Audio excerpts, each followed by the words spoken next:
Tsaritsa of Snezhnaya! What is she planning? And why does she need the gnosies? Soon, we'll have our answers. Guess this'll be the end of your journey that your brother mentioned. What is he expecting you to find there? Snezhnaya still feels like a long way away. Hopefully, there'll be plenty of time to relax, eat some good food, and have fun before we arrive. Oh, but whenever Paimon gets thinking about how our destination is right around the corner, all these questions come flooding into Paimon's head. It makes her so nervous. Yeah. Anyway, enough about all that. We can't start the final leg of our journey with that kind of mindset. Just think. We've fought dragons and sea monsters, defeated creations of the gods, faced prophecies of doom and the threat of the abyss. Heck, we've even been to the moon! With all that experience under our belts, how could we be any more prepared? Sure thing! Now, stick close to Paimon, the best guide you could ever ask for, and let's charge straight for the finish line! Off we go! What about me? Do I get a call out? Whoa! Columbina? You kind of snuck up on us there.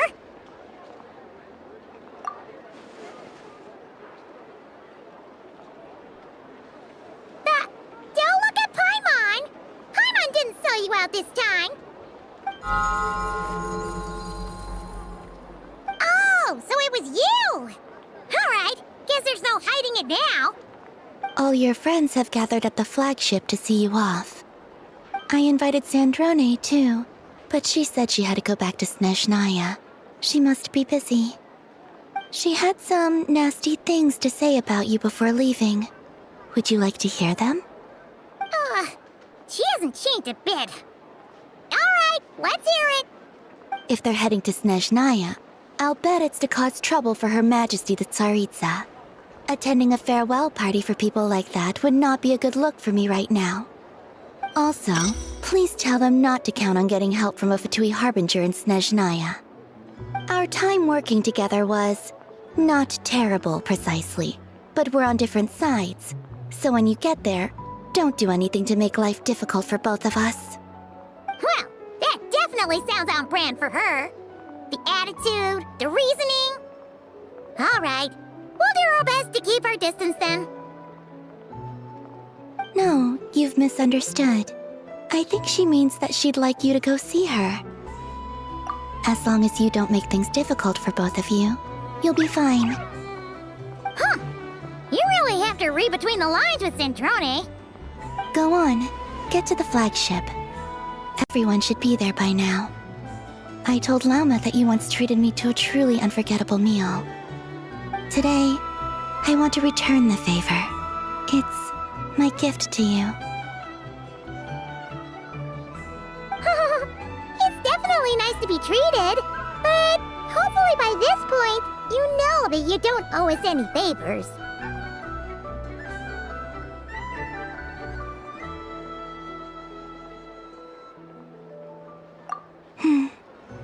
The moon of Nodcry will always give you a warm welcome.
What's wrong? Come on, let's go!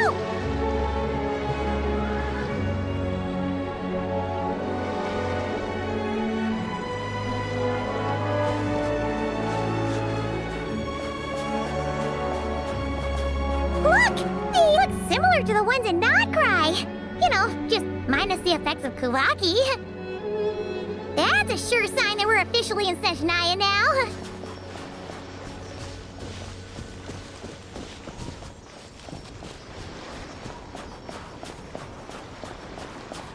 There's gotta be a treasure chest around here somewhere. No adventure is complete without a chest or two. Wah!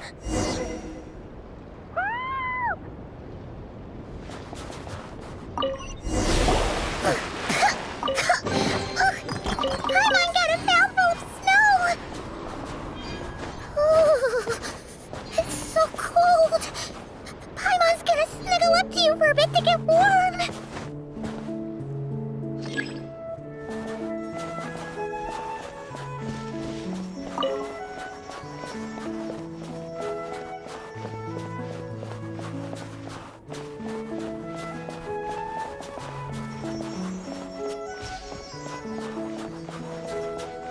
Hey, check it out! Those are bears, right? Oh, look how big and fluffy they are! So cute! Quick, take a picture before the moment passes. Right here. If we get any closer, we might scare them away.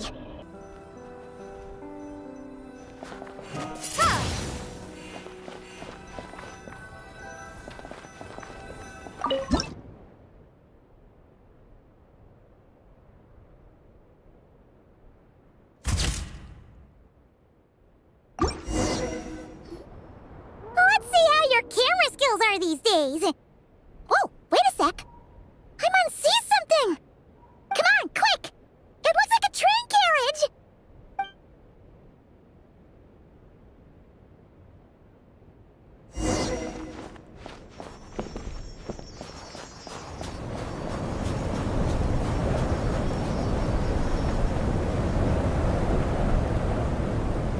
Paimon's heard that Snezhnaya has loads of railways and trains. This must be one of them. But why is it abandoned? Ooh, it's still so cold. Ooh, I don't know. Maybe. Also, is it just Paimon or is the snow getting heavier?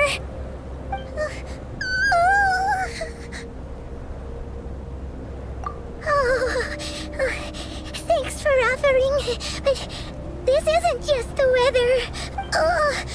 It's hard to describe, but Paimon feels so weird. She's never felt like this before. Everything feels heavy. Getting kind of dizzy, too. Oh, no need. Paimon's just feeling a little low on energy. That's all. It's nothing serious. Not worth ruining our travel plans over. Yep, sure thing. Snezhnaya, here we come!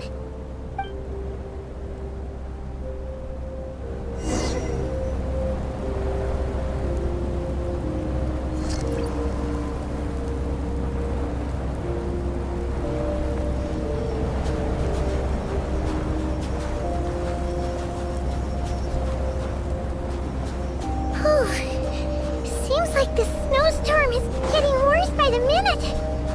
Paimon can barely fly.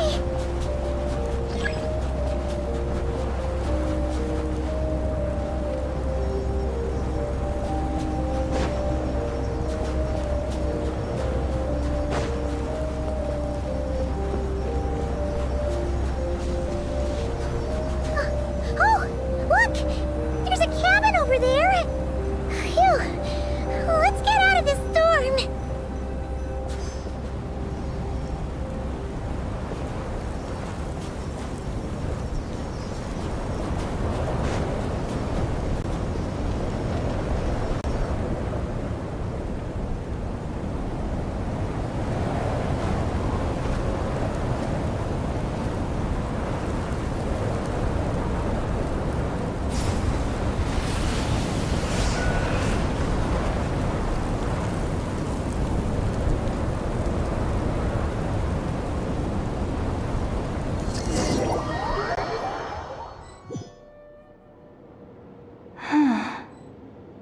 What is this place? Where's Paimon? I need to find her. Fast! Paimon? Paimon!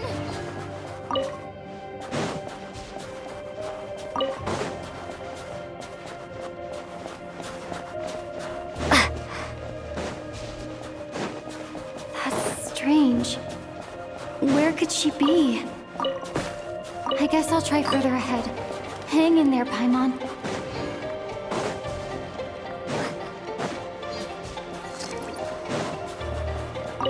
Is that a train carriage? Maybe I can get up from the inside.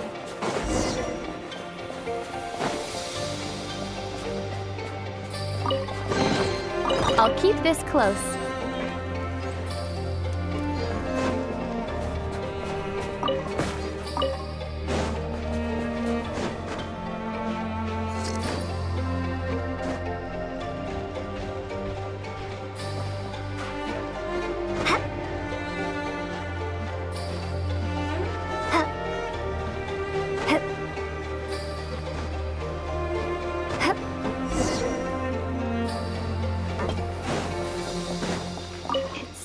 Here, Krasnik's torch, civilian model.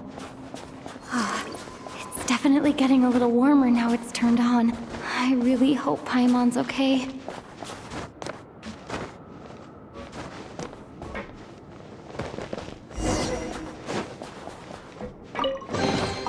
A reward on the road. What was that strange sound? I can't tell if... Paimon? Paimon, is that you?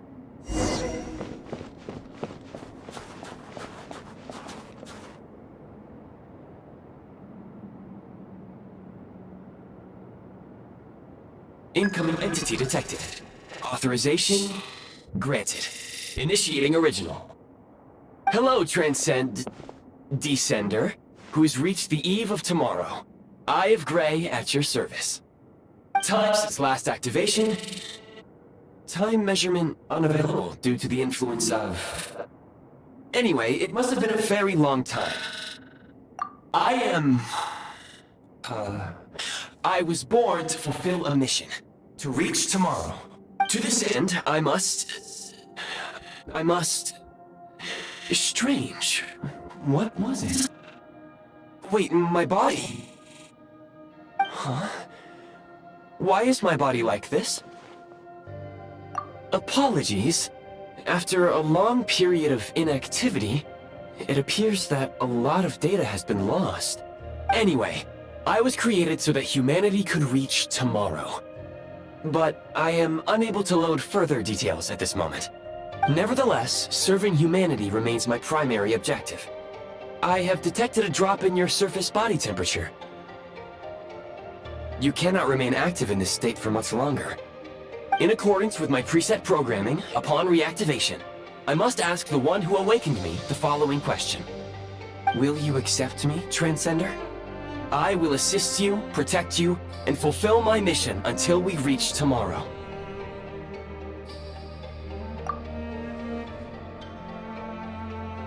I understand your position. However, given your current physical condition, I must suggest that you reconsider. Before I was activated, you called out a name. Presumably that of your missing companion? If you agree to accept me, after helping you get out of here, I will search for said companion and pinpoint their location. To answer your question, yes.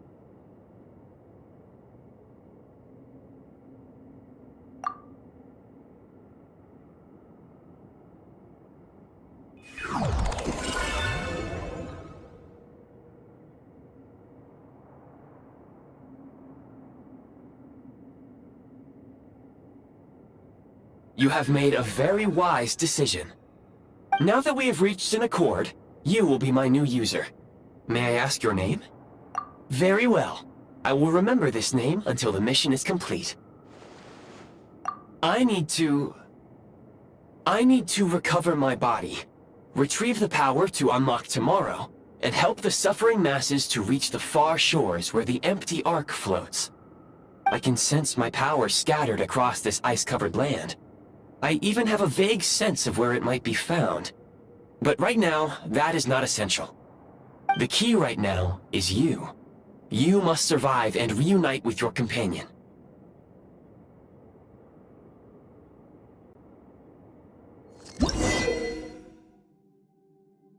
You may now execute the command, Demolish. Use it to remove the prime ice blocking the path and obtain prime ice units. Prime ice unit count has been updated.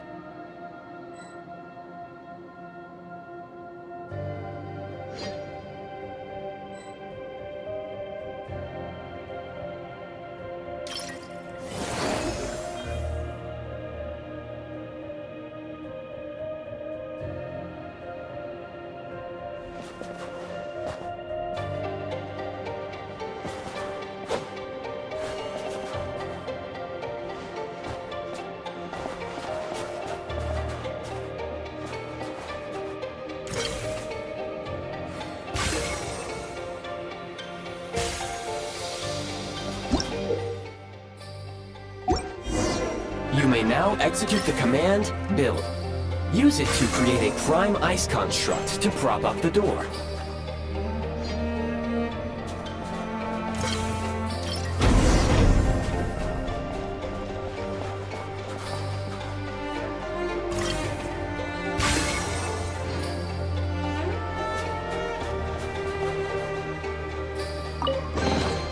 I'll keep this close.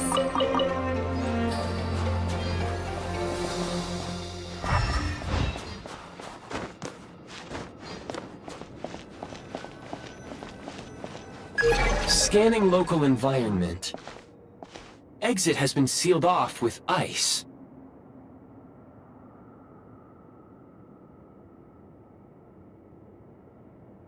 That would not be an efficient approach.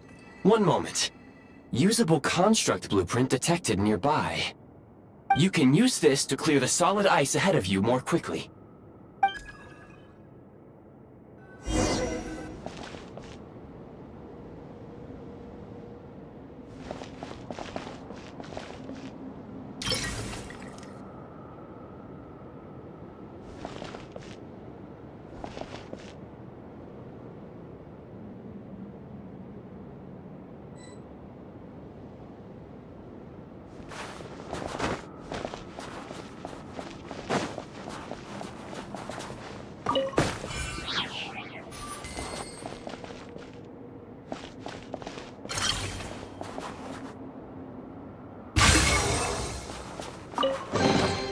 Is this an answer from this world?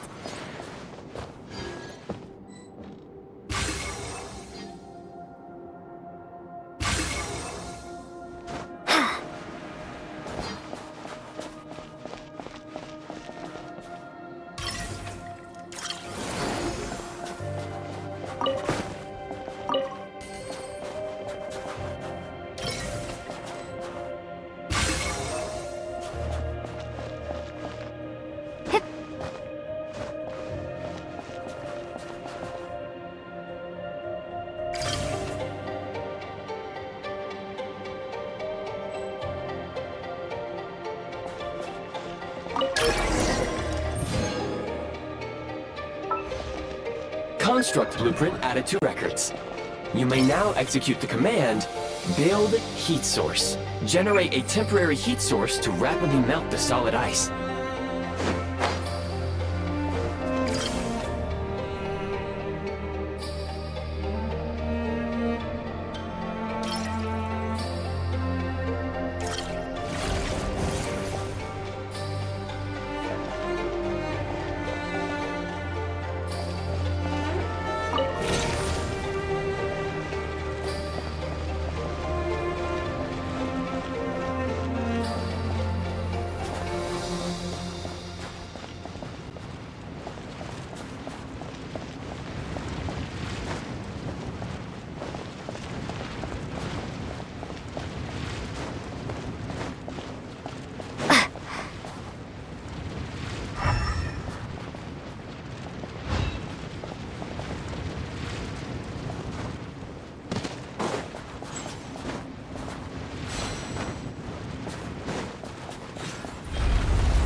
this an answer from this world? My scan indicates the path is straight ahead. I recommend we proceed.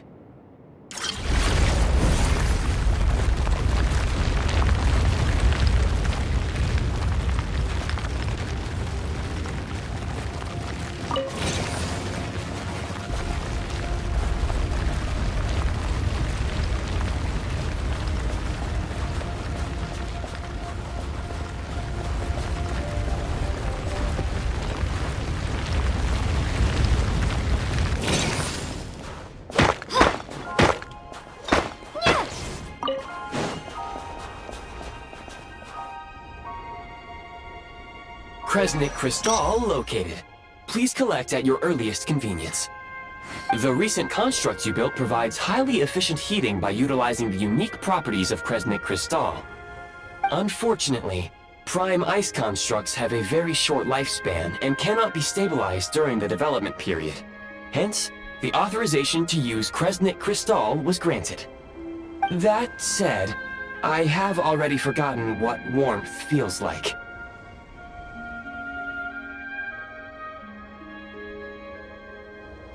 Yes. Perhaps then, we can warm ourselves by the fireside together. But for now, all you need to remember is this. If you collect Kresnik Crystal, I can extract the energy within and use it to maintain your body's surface temperature.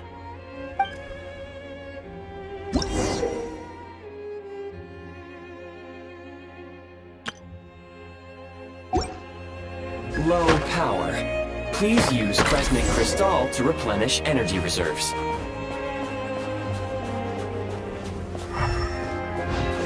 Signs of physiological activity detected in the distance. It is highly likely to be your travel companion, Paimon. Go. Go now. Be reunited and sing together. May all the people be united as one. May all of life rejoice in unison.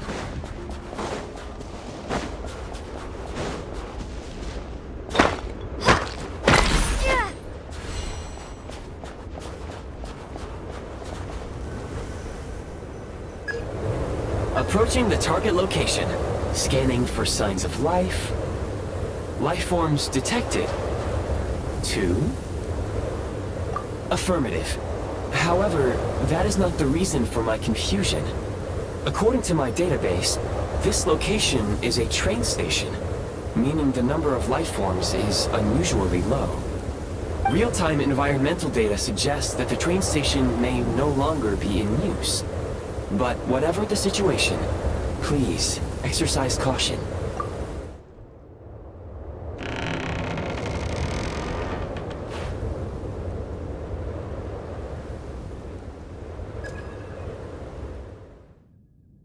Paimon!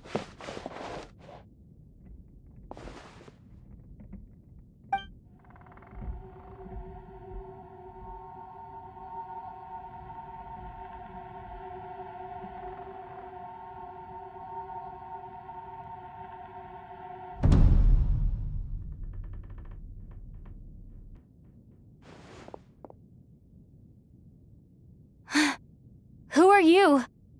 Don't worry. She's only sleeping. You must be the Traveler. She called your name repeatedly while attempting to battle her way through the blizzard. Newcomers to Snezhnaya struggle to adapt to the sheer cold at the best of times. Lately, even the locals are suffering, with a powerful monster having summoned a bitter snowstorm. You two must be very important to one another. You should take more care not to get separated. Your eyes. Are you Conrian? There are indeed some Conrians left in this world who survived the cataclysm. But I doubt that is news to you. It would be unwise to interrogate my identity here. Focus your attention on your travel companion instead. We will meet again very soon.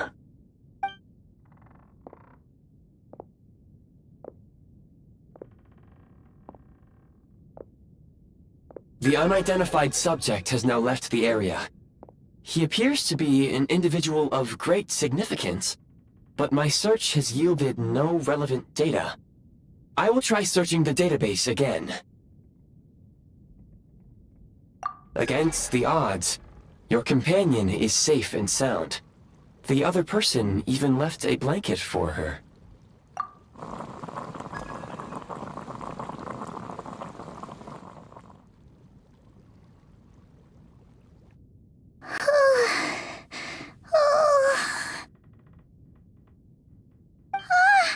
Traveler! Oh, thank goodness you're okay. Paimon was so worried. She looked everywhere for you. It's okay. Take it easy. Are you feeling alright? Pretty much the same as when we first got to Snezhnaya. Paimon must have caught a cold. She was feeling so faint. She just couldn't keep going any longer. So she had to lie down and sleep it off. Wait, where did the jester go? Yep, the director of the VII. The Jester Piero. So, you met him? The Jester must know everything about the Tsaritsa's plans. But there's no way he'd tell me just like that. We might well have ended up clashing. Well, he was right about one thing. Right now, the most important thing for me is to take care of Paimon while she's unwell. He had no intention of explaining his motives, and he left in something of a hurry. Hey! What the? Who is that? It looks like half a pair of goggles. How amazing! A self-aware, talking pair of goggles. Snezhnaya was once the land of the Fae. There are many ancient creations here that I'm sure would broaden your mind further still. Mind you, my database is also expanding as we speak. You must be a rare creature yourself. Oh, wow! Well, thank you so much.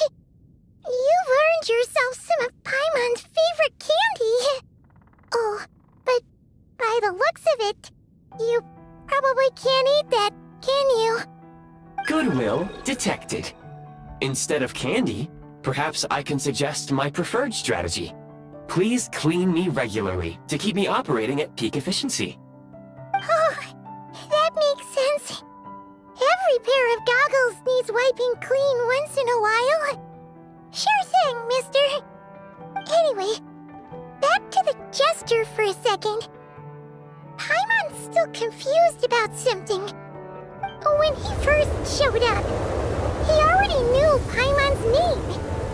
And he acted like he expected Paimon to know who he was, too. Paimon could tell that he was Conrigan from his eyes. And he definitely seemed like someone pretty important. But beyond that, Paimon didn't know anything about him. It was only later, after he rescued Paimon from the snow, that he properly introduced himself. That's the only reason Paimon knows he was the Jester. Oh, seems unlikely. He ran into the snow following the sound of Paimon's voice, with a really anxious expression on his face. He didn't act like someone who knew she would be here in advance. And after bringing Paimon here, he just stared out at the snow. He didn't do anything to Paimon at all. In fact, he barely said anything. Wouldn't even answer any of Paimon's questions either. Paimon didn't feel unsafe around him, and he didn't seem to have any ulterior motives. For all we know, he might have just ignored Paimon's questions so she'd give up and go to sleep. Please allow me to interrupt. Fatui and director are unfamiliar terms. May I ask for clarification? Wait, you've seriously never heard of the Fatui? Oh, they're like the Tsaritsa's inner circle. Really powerful people. And the director is their boss. Understood.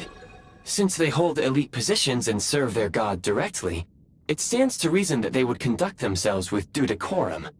I am inclined to agree with your assessment, Miss Paimon. I did not detect any ill will from the gentleman in question.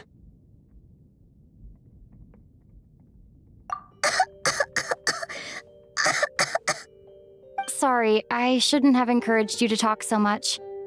Paimon, new plan. Let's get out of Snezhnaya for now. We can come back after the weather clears up and you're all better. The jester mentioned that this snowstorm being the work of a monster is worse than most. Even if we made it to Snezhnograd, we'd still have to wait out the storm before we could do any exploring. Oh, well, it's really nice of you to look out for Paimon, but she doesn't want to hold you back. We were really psyched up for this journey when we first set off. Just think of all the burning questions we have. If we turn back now, who knows how long it'll take before we finally get answers. Further information is required regarding the monster situation. But objectively speaking, there is another, more pressing issue at hand. At this point, we have traveled a significant distance into the blizzard. Were we to turn back now, the road would be extremely treacherous, especially since we would need to travel on foot. If, however, we continue onward, there may be a better solution. Do you remember what I said as we neared this location? I told you that this is a train station. While it has evidently fallen into disuse for unknown reasons, the tracks remain intact. We can break through the blizzard and forge ahead by driving a train. That is the Snezhnayan way. There is a small town up ahead, which would be the perfect place for Miss Paimon to rest and recover. Paimon thinks Goggles here makes a great point. Let's do that!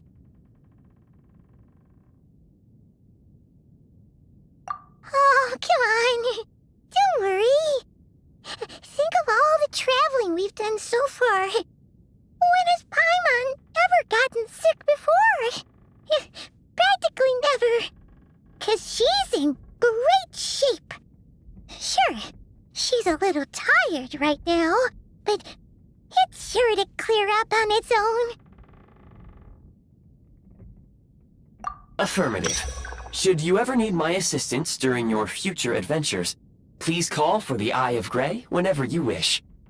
Otherwise, I will remain silent to avoid causing any unnecessary distraction. Now, please follow me to the train tracks.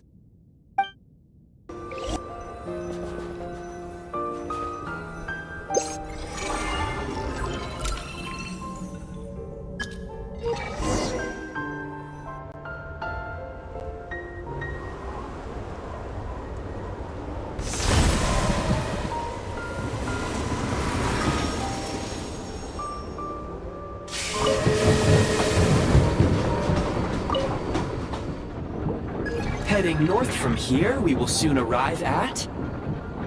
Wait, there's an error message. Could not detect clear tracks. What exactly does clear mean? Brace for impact, friends! Preparing to enter impromptu flight mode.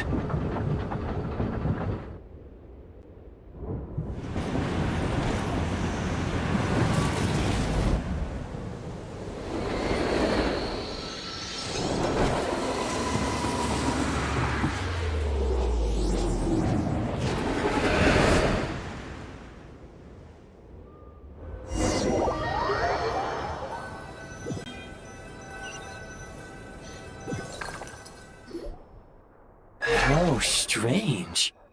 Not only was the station's status different from my records, But even the railroads and the terrain itself have changed substantially. Yeah. Thanks to your quick reflexes. My sincere apologies for putting you in danger. I'm afraid I'm as confused by all this as you are. Agreed. This is likely a consequence of outdated railroad data. The discrepancies between the old data and present reality are far greater than I anticipated. Fortunately, our crash landing has at least brought us much closer to the town. According to the data, anyway. Your data had better be right this time. I can assure you, it certainly is. Please look this way, and you will see a Kresnik's torch. It seems our ill-fated train ride was a blessing in disguise. We have taken the shortest possible route. Rest assured that I will take user preferences into account next time I plan a route. Next time, I will get it right.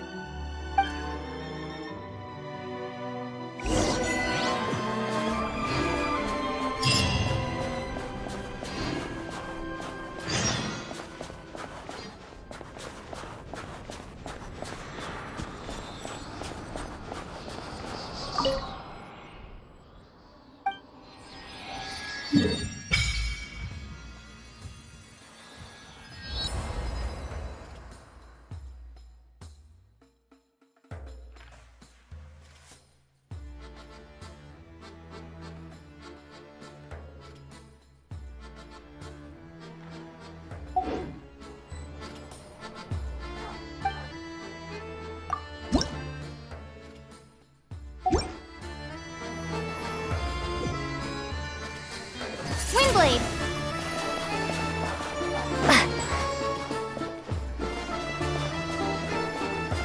Excuse me? Is there an inn nearby? I'm sorry, but they've all closed.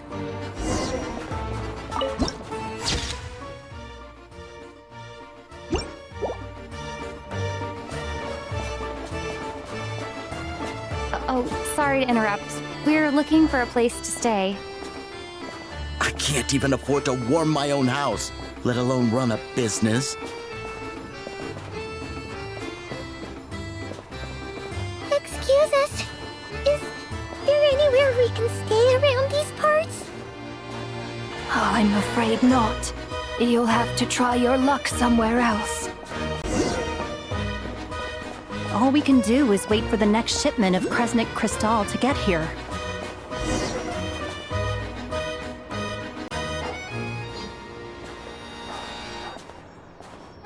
Hi there. Do you know if there are any inns still taking guests in this town? Doubt it. They're probably all closed.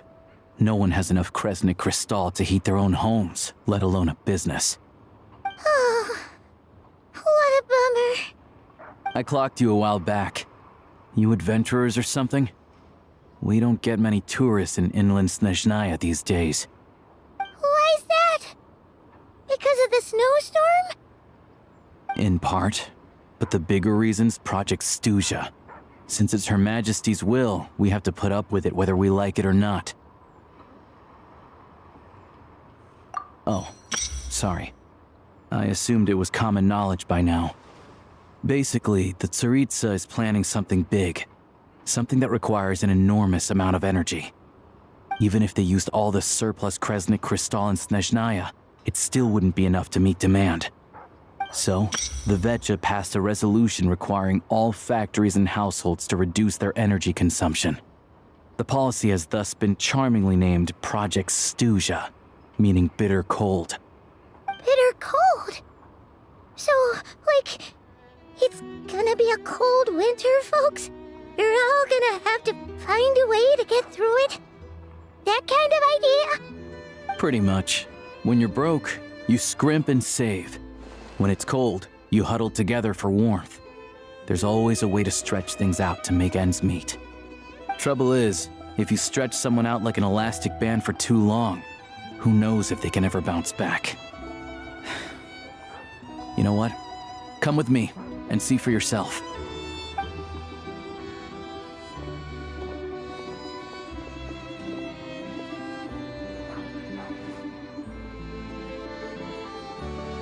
please explain to me why the price of Kresnik Crystal has gone up by 1/3 again?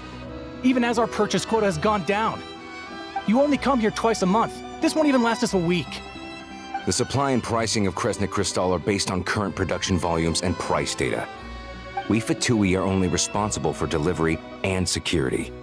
I'm not in a position to explain to you how the figures are calculated, but I assure you, they are as fair and reasonable as possible. Oh, so our lives mean nothing to you? How can you expect anyone to survive a single night in this weather without heating?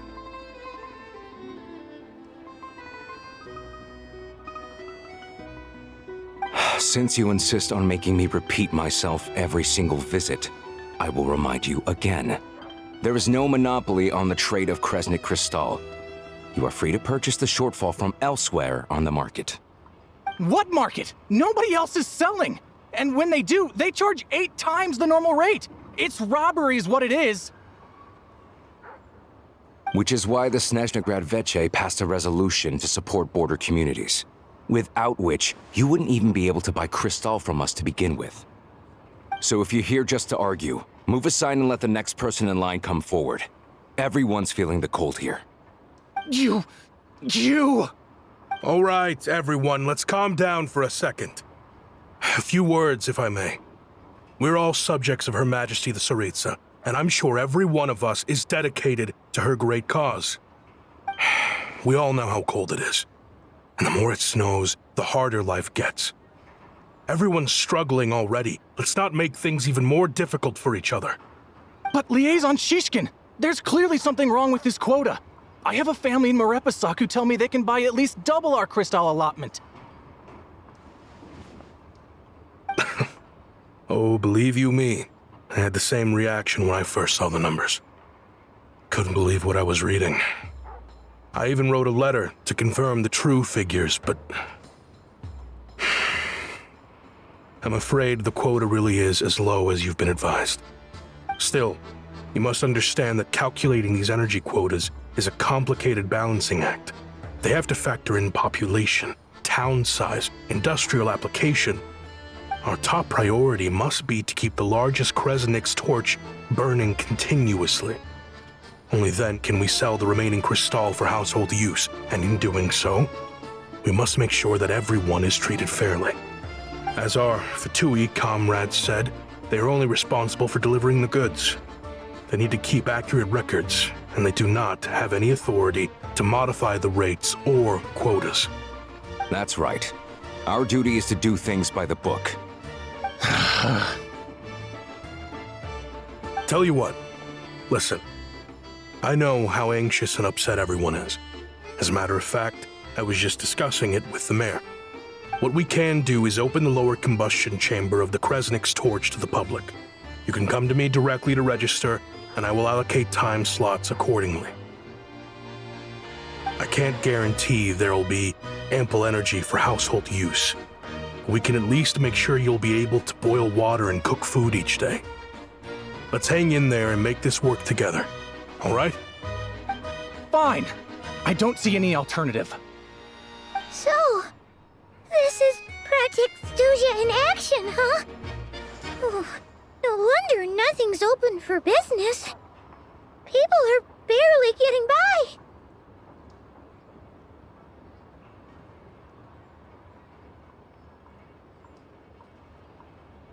You were looking for an inn, right? For your, Fae friend? Oh, Paimon's not a fae. Just Paimon. She must have caught a cold or something. We only just got to Snezhnaya, and we're still getting used to the climate. I have a small place in Stratomoros. I don't stay there very often, though, so it's pretty basic. But if you're not picky, you're welcome to rest there for now. It's not much, but I've got blankets and a warm fire. Are you sure? Oh, that's really kind of you. All right, then. This way.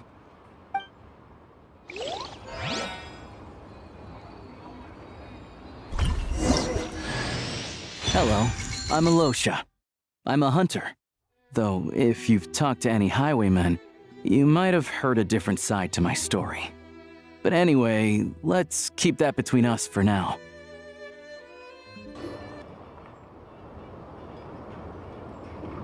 Oh, so cozy and warm.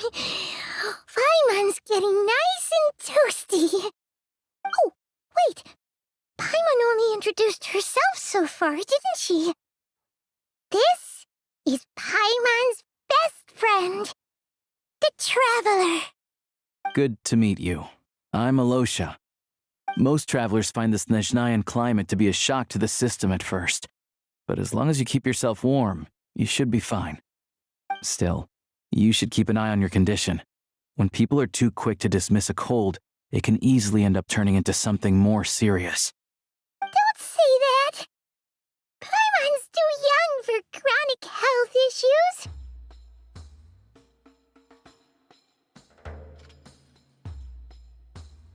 They aren't in town right now, and they won't be back anytime soon. The train station has been closed ever since these power shortages began. I do a lot of hunting, so I spend most of my time exposed to the elements. But even the animals wouldn't survive long in a storm like this, let alone a hunter. Nothing to do but sit tight in town until the weather improves.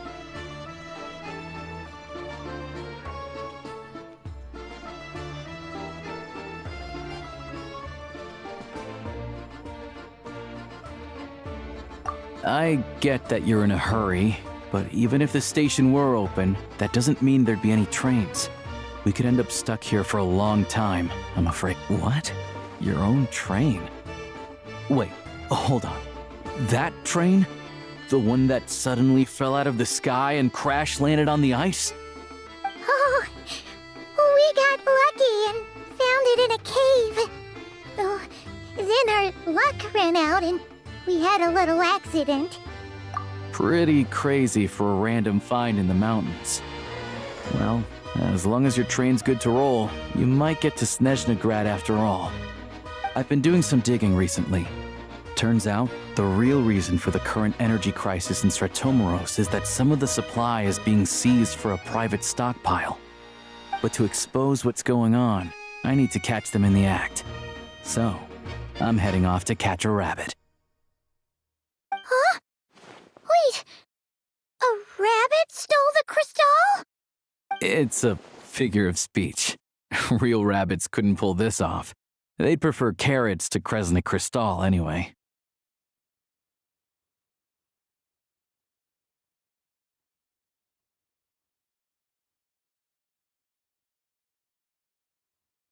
Shishkin, Mr. Positive Attitude, let's all get along now, shall we?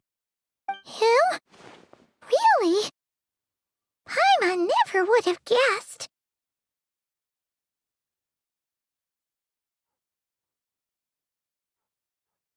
Huh? You're coming with?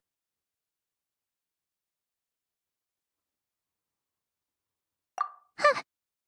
Oh, okay then. Just give Paimon a second to get ready.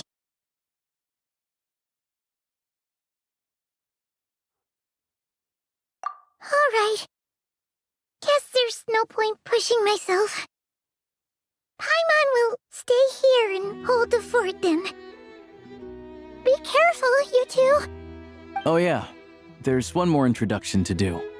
Tagarin, get in here. Oh, a doggy.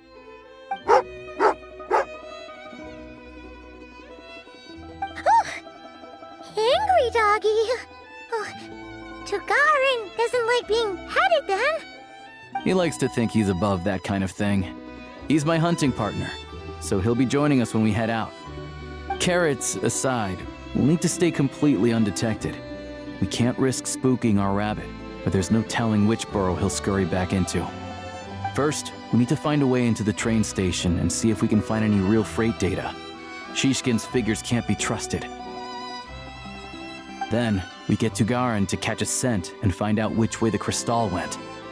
What are you eating? Oh, check it out! When you're all out of carrots, try jerky!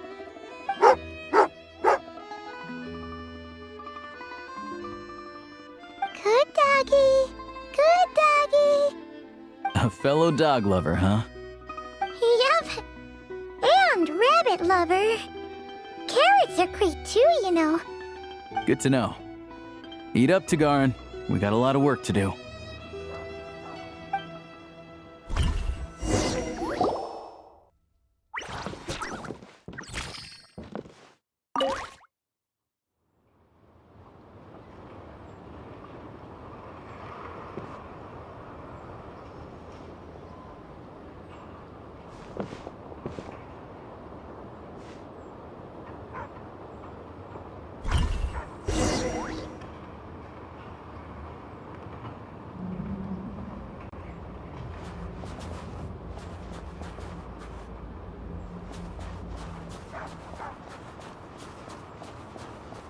Wait.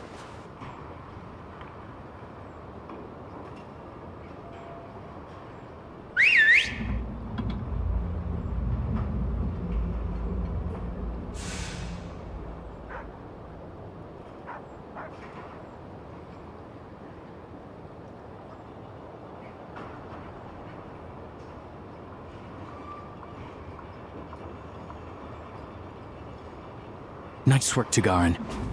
Come on, we'll go around.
This way. We'll enter from the upper floor.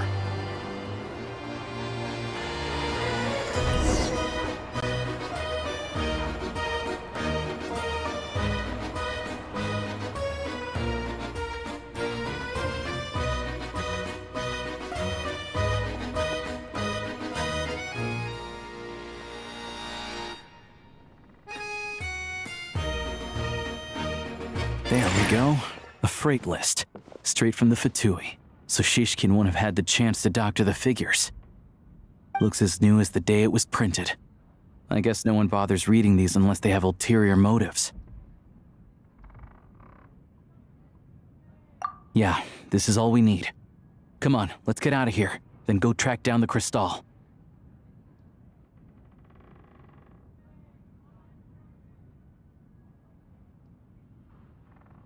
Tagarin's a keen hunter, and catching rabbits is his specialty.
Anywhere there's a stove, there'll be the scent of crystal. That's normal.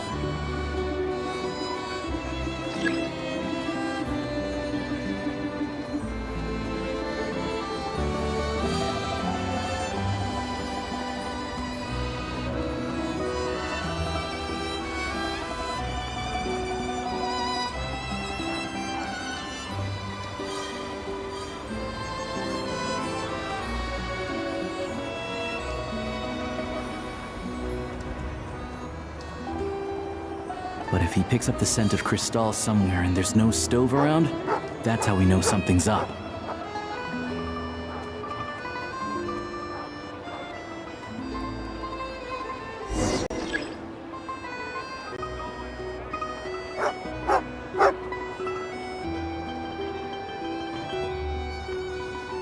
This must be the rabbit's warren. Good job, boy. Sure enough, there's a tunnel. You stay here and keep watch. I'm gonna take a look inside.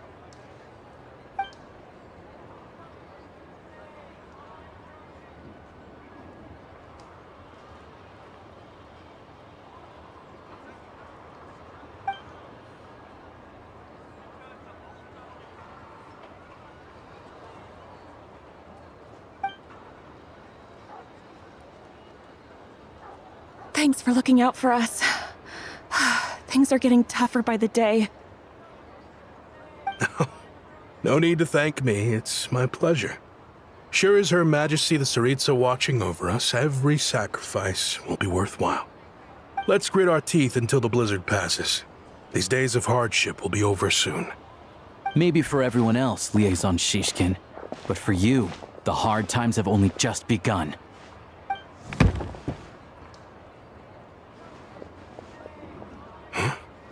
Who are you? What's the matter?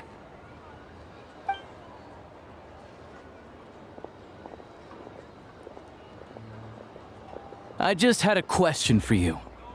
Why, when times are as tough as this, would someone hoard more Kresnik Crystal than they could ever use? All the crates here are from the most recent shipment, but they weren't brought here for sale. Instead, they were secretly stashed away. Would you be able to shed any light on the situation, Mr. Shishkin? Me? Why, I have no idea. But look at how much there is. It's quite a godsend. Now there will be plenty to go around. This godsend was found in a cellar adjacent to your residence following a tip from Mr. Alosha. And this is only a fraction of what we found down there. We're still taking a full inventory. The official figures will be finalized shortly. I've always been grateful for your efforts to mediate between us and the townspeople of Sret-Tomaros. But now, Mr. Shishkin, it appears you were the source of the conflict all along. How could you do this to us? We trusted you to have our backs. You've been lying to us this whole time?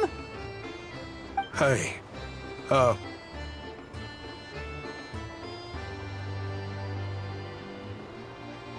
I owe you all an apology. I'm sorry. I'm so very sorry. This isn't who I am. Please believe me, this was a one-time mistake that I will never repeat. We all know how difficult life has been since Project Stuja came into force. Energy is an increasingly scarce resource. People everywhere are getting desperate. But some places have been hit harder than others. I grew up in Alatir, a small village with no train station. Deliveries of Kresnik Crystal have ceased there entirely. If nothing is done, they're all going to freeze to death. You know as well as I do how downright impossible it is to buy Crystal these days. The thought of my poor mother and father, with no one to help them, I felt so afraid. I watched as energy grew scarcer by the week, all the while knowing that their lives were at risk. Then one day, I looked at the Crystal shipment in front of me, and a terrible, selfish thought entered my mind. Looks like I'm just not cut out to be a criminal. I'm so sorry. Once the Fatui have finished their count, you'll see that the numbers match their waybill.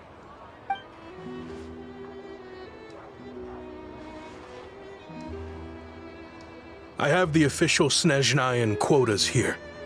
Anyone who has already purchased energy, please make your way over here to correct your transactions. I'll make a batch purchase of Crystal worth 3 months' salary for you all to use free of charge. As for Alatir, I'll think of something else. You don't have to go that far. Yeah, owning up to your mistake is enough for me. You've done plenty of good for the community in the past. I'm not looking for a handout. Drop the act. You claim this was a one-time mistake, but the real reason there's only one shipment's worth of stolen crystal in your basement is that you have an accomplice. Reporting in, sir. We've conducted a full search of the mayor's house. As expected, we found many crates full of crystal, half of which were still in their original shipping containers. This wasn't your first time at all. You've been colluding with the mayor of Stratomeros for a long time now. The train station's currently out of service, but it does open for a short window every time there's an energy delivery. And every time a train pulls in, you're there on site to take inventory and oversee the workers unloading the cargo. The mayor handpicks said workers. Per his instructions, they transport the crystal by tunnel at night to the mayor's house, and he sells it out of town. But since he can't get the goods out of town by train, he had to arrange an alternative method of transportation. This meant slower sales, which gave me plenty of opportunity to catch him in the act. Wait, the mayor's involved in this too? Preposterous. What proof do you have of any of this?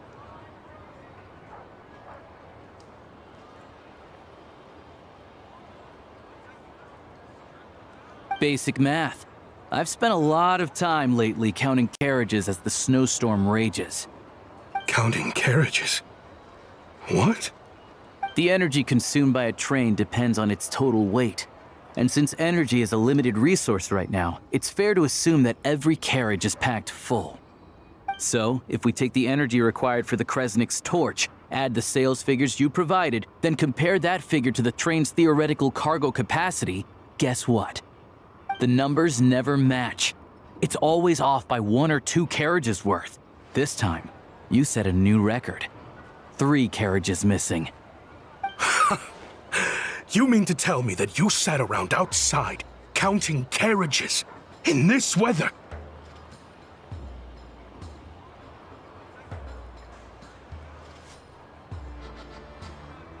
I'm a hunter. I have 2 options.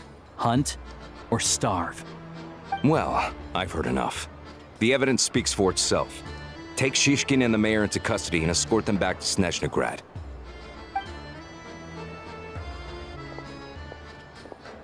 You cocky little brat! Ruining my business! Just you wait.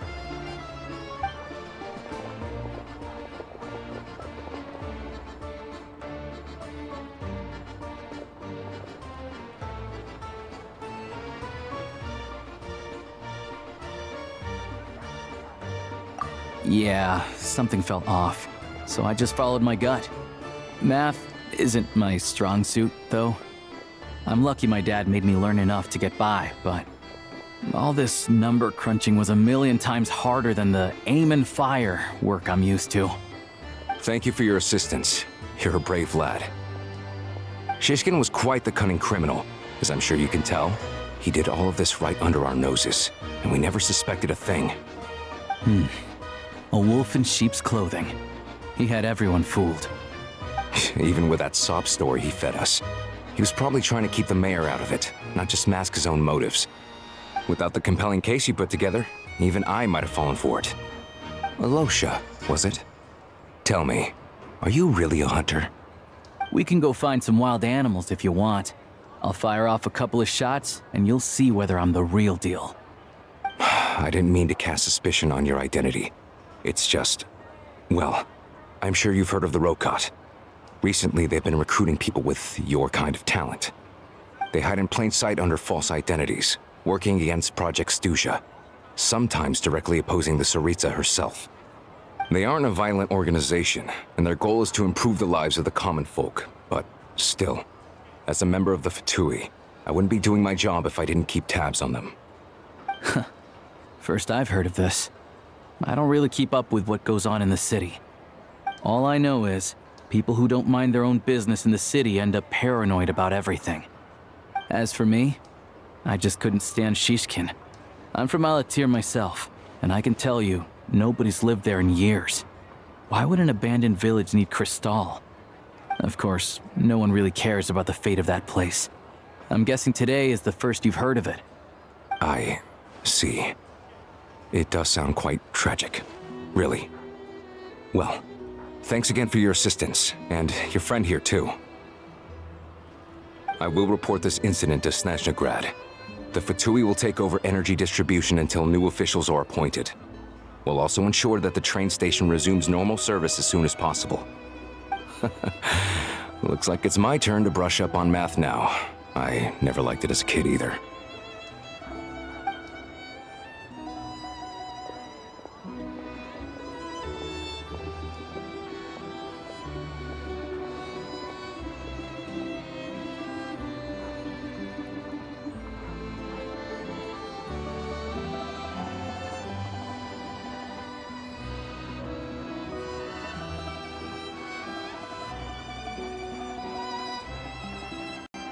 Don't mention it.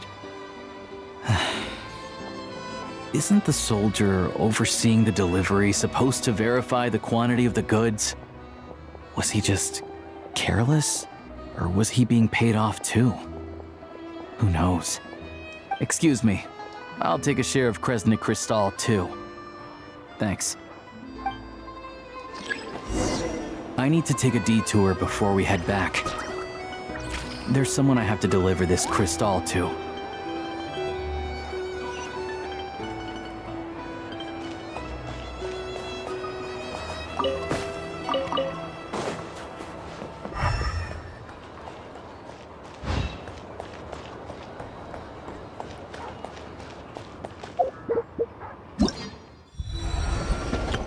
All geared up.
Hang tight for a moment. This old lady, she doesn't really know who's who anymore.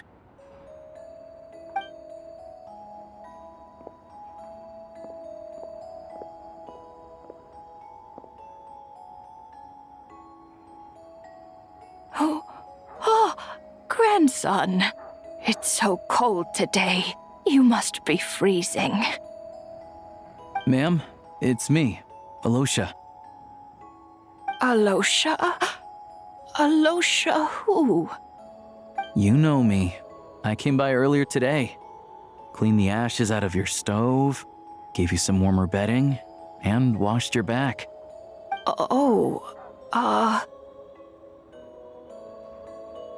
I'm sorry, I don't remember. Now, how often do I get to see my grandson? Come on, take a seat and relax while I fix you something to eat. It's okay. You just rest. I'm fine. Oh, you. It's nice to come and visit your old granny once in a while, isn't it? Sretomaros, a good town. All sorts of things to do and people to meet. And the local officials are good to us. Sit down, come on, take a seat. I still have some fruit left. Let me get it for you. Please, don't get up on my account. You need to rest. Where's the fruit? Right under the basket by the door. Or maybe it was on the bedside cabinet.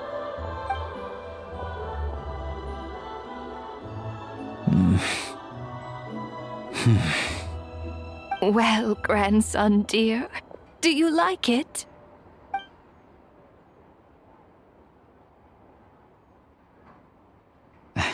very much, ma'am. It's delicious. Good, good. Wonderful. You don't need to save any more for me next time, all right? Fresh fruit is hard to come by at the moment. You should eat it as soon as you get it. Oh, I don't need it. I'm fine. But if you like it, come back for some more soon.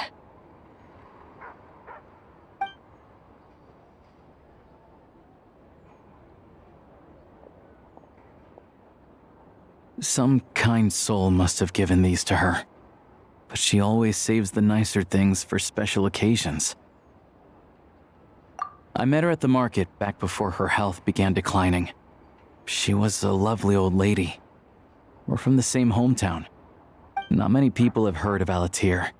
And if they have, it's usually for all the wrong reasons. There's a gang of highwaymen that came from there. Now that it's an abandoned village, it's rare to find anyone who shares fond memories of our hometown. So after we got talking and realized we were from the same place, we decided to keep in touch by letter. I first learned of Stratomoros's energy supply problems from a passing comment in one of her letters. Then, after her health went downhill, I started visiting more often to check in on her. The town's been in decline for a while now, but because of her memory problems, she thinks of it as the bustling, prosperous Stratomoros still in its heyday. That said, I kinda appreciate her optimism. There's not much of it going around in this world of ice and snow.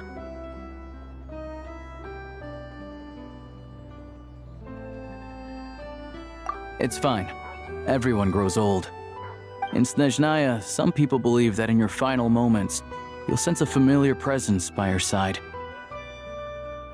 You turn to look at them, but their face is blurry. So you focus hard, trying to make out who it is. And when you finally see their face, the Grim Reaper reaches out and takes your life. She still calls me grandson, though. So at least I'm not a blurry face in her world just yet. Come on, let's get back and see how Paimon's doing.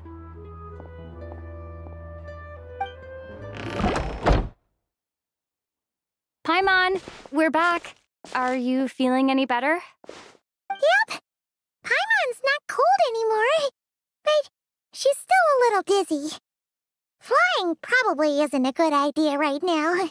Paimon might lose her balance. But Paimon's sure she'll be fine.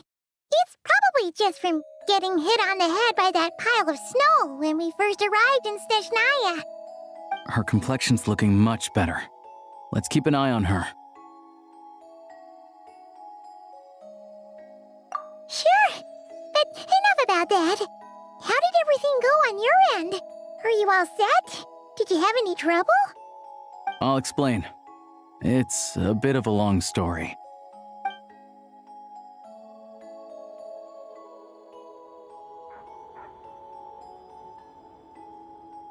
Jeez, you guys got pretty busy.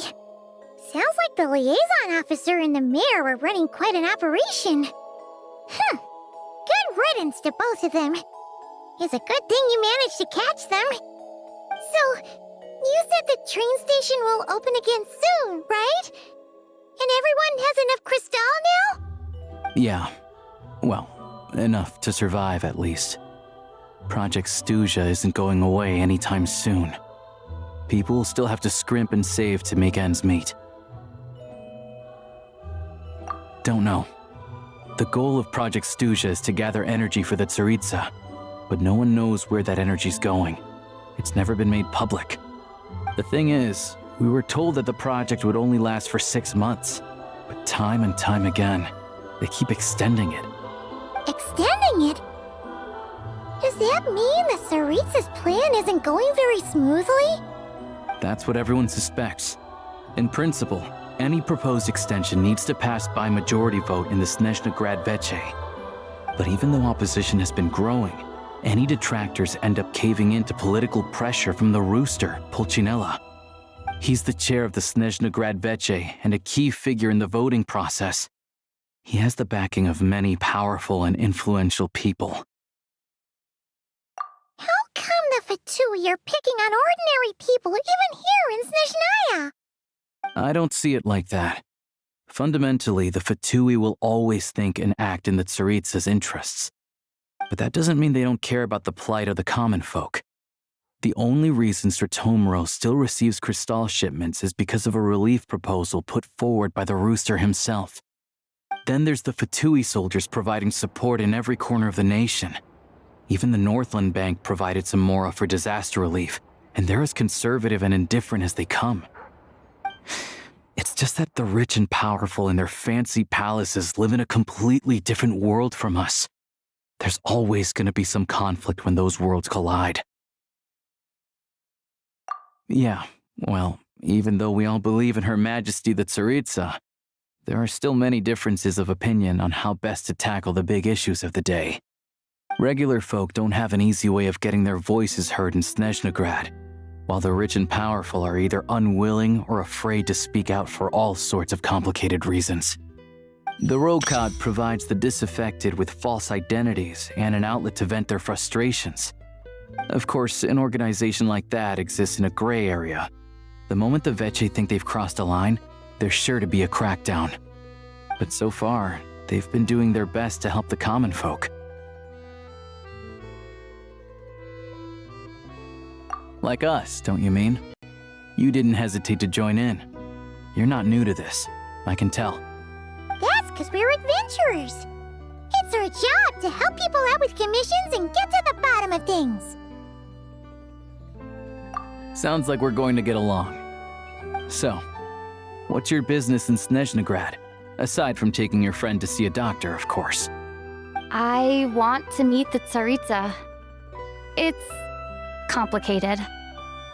I've had run-ins with many of the Harbingers along the way, and I really need to know what the Tsaritsa is up to.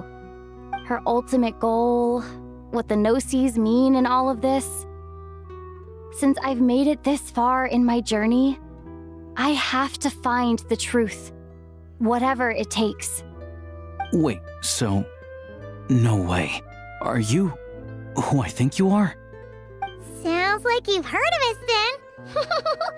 We're getting more famous by the day. I didn't realize I was in the company of giants. Honestly, we're all as curious as you are about what the Tsaritsa's planning, and why it has to involve us freezing to death in the snow. But getting in the same room as her won't be easy. The common folk aren't permitted to meet her at the best of times, and right now, she's probably not even in Snezhnegrad.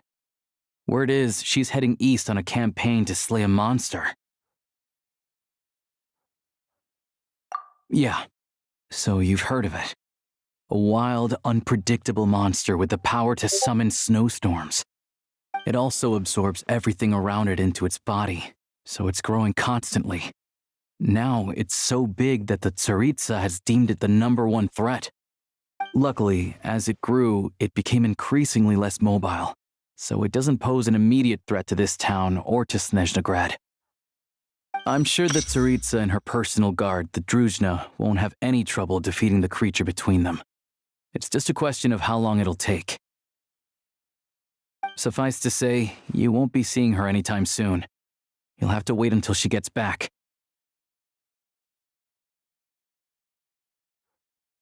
Fair.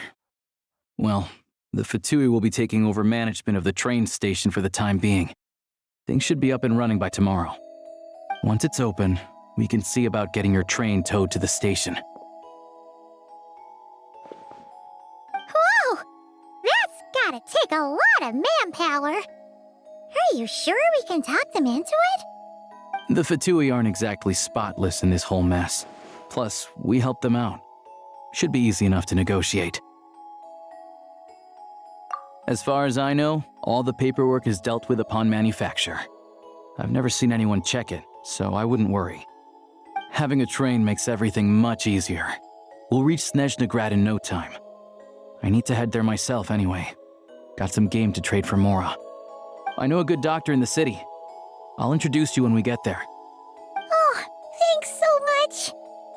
Let's get a good night's sleep ahead of our big trip tomorrow.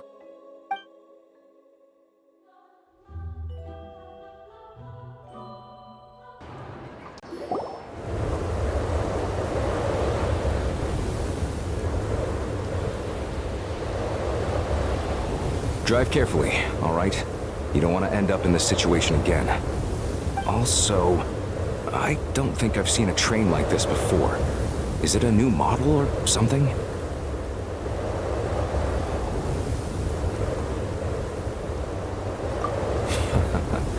Not a fan of small talk, are you? Anyway, take this. It's an up-to-date map of the Snezhnayan rail network. All the track switching is automated, so as long as the train's moving, you don't need to worry about collisions or anything. We'll leave you to examine the train's conditions yourselves.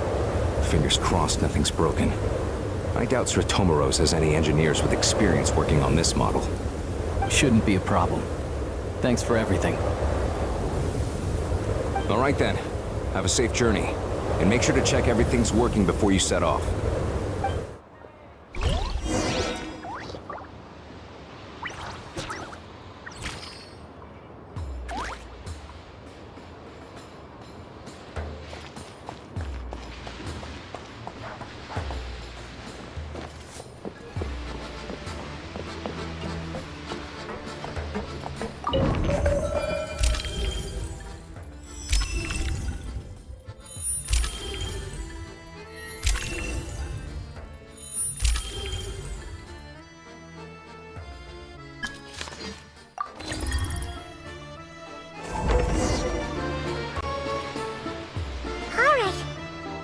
Our destination settings have been applied. Let's give this thing a final once-over and then head out. Dog. Affirmative. Running vehicle diagnostics. What's this?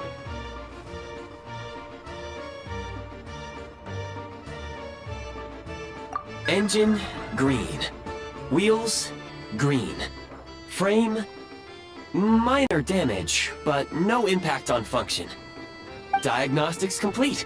All systems nominal. Neat! Huh. Paimon still can't get over the fact that you just found this tech lying around in a random cave. I've lived in Snezhnaya my whole life, and I've never heard of an interactive, talking train autopilot. Strictly speaking, I wasn't designed purely to drive trains. Though I doubt you have any interest in navigating the practically unreadable operator's manual yourself. All configurations are complete. Should you require any further assistance, please call for the Eye of Grey. Away we go! Oh, nope. Paimon's gonna find a warmer seat.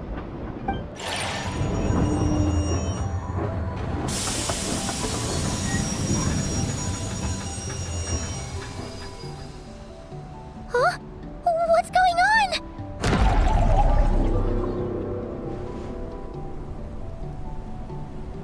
Oh no.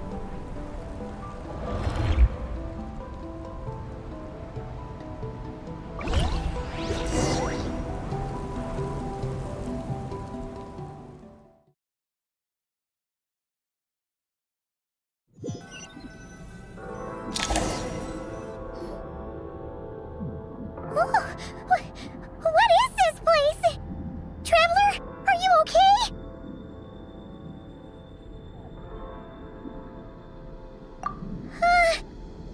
I'm still airborne, but it feels like swimming through thick, gloopy water. Ugh, it's horrible. Just our luck. Of all the things that could have gone wrong. Halosha, you're Snezhnayan, right? Any idea what the heck this place is? It's called the Shadow Realm. A place where no wind blows, no light shines, and no elemental energy flows. Even time itself doesn't exist here. It's a world where everything seems to come to a standstill. I've only seen it a few times before, and this is my first time inside. It's a dangerous place. Most people who get sucked into the Shadow Realm are never seen again. And the few who do make it back, they're never quite the same. Huh? Then what the heck do we do now? Oh, maybe Goggles knows something. Goggles? Great! Now we're done for! Hold it together. Let's not get ahead of ourselves. I heard a story once about the world of shadows. If it's true, there's a way to escape. We just need to find the exit. Come on. Let's explore.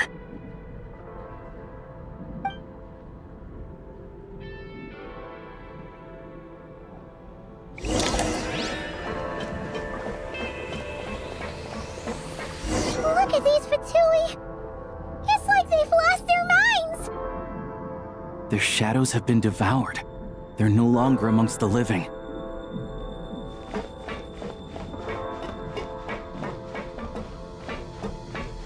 Go now! Advance! I can't channel elemental energy here, but I have a few gadgets that still work.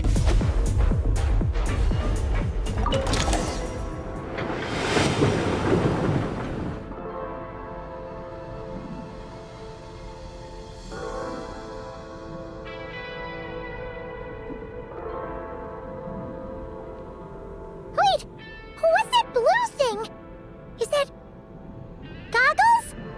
Guess we'd better find a way over.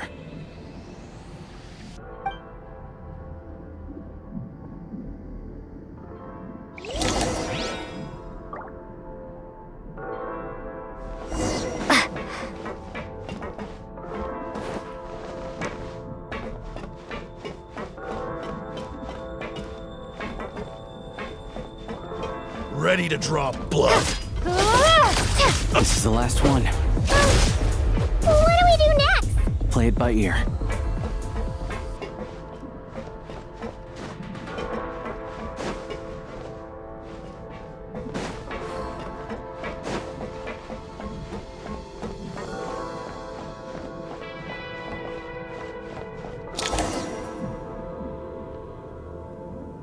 Goggles!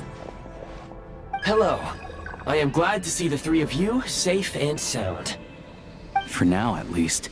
But things aren't looking too good. Correct. We are now inside what is known as the Shadow Realm, the darkest space in the shell, where even the Most High is loath to cast its gaze. Time and space hold no meaning here. It intersects with the world of the Light Realm only rarely, like an air bubble that rises to the water's surface. We must leave this place before it sinks back down into the depths once more. Sounds like you have a plan. Yes. In fact, the very purpose of my creation was likely to...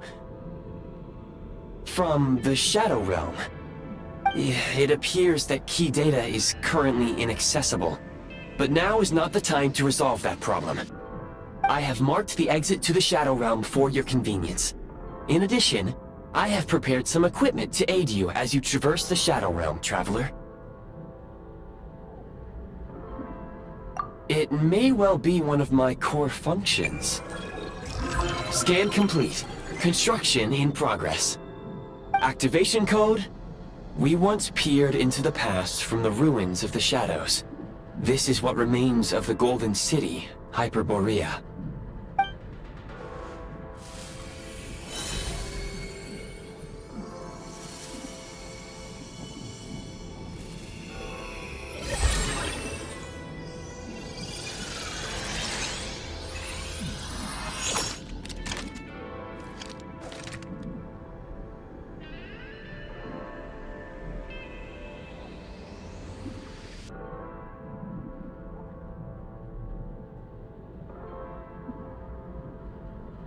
Whoa! Now go. Arm yourselves with weapons of the spirit. Bring down the walls of the stronghold, and extinguish the flaming arrows of the wicked. Is this a gun? In the Shadow Realm, where humans cannot channel the elements, there once was one who, after much research and many attempts, found this to be the most effective means of attack. Let's go. We don't have much time.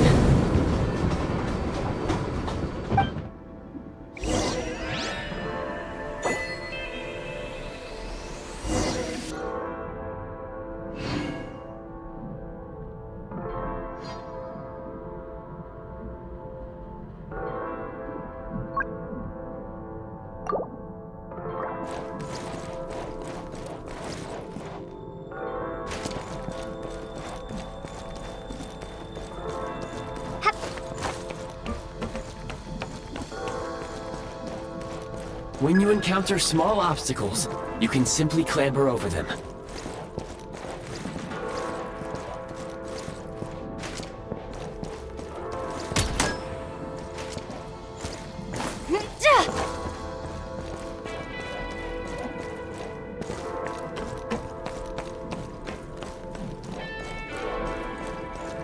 You can slide to navigate through low, narrow tunnels.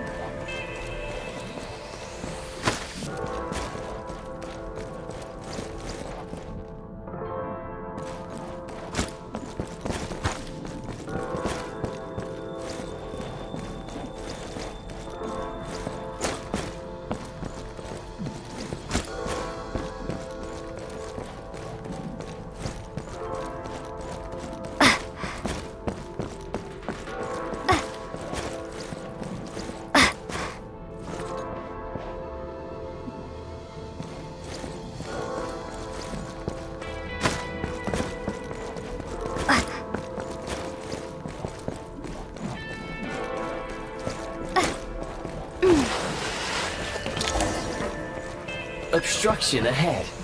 You may be able to use... Since elemental energy is unavailable in the Shadow Realm, ammunition is an important resource. You can replenish your ammunition at various supply points.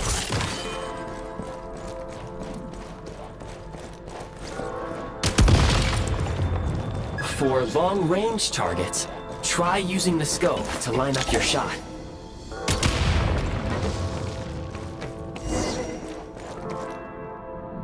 Many hostile units approaching. I suggest a new strategy. Take cover, and pick them off one by one.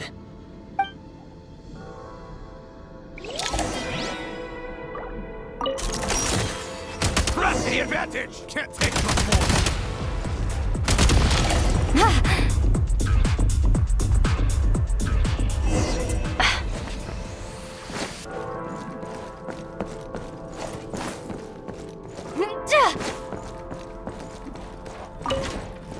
More enemies detected. Try attacking with the newly unlocked Assault function.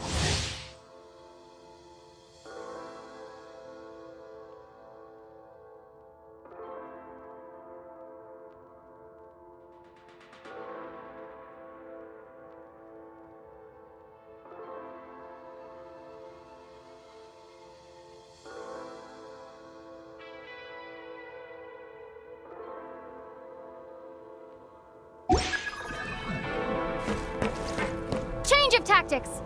Charge!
Aim at the freeze mark and pull the trigger to move using the rope.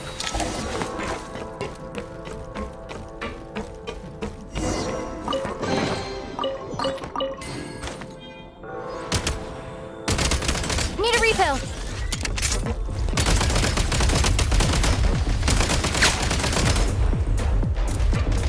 Charge! Nice.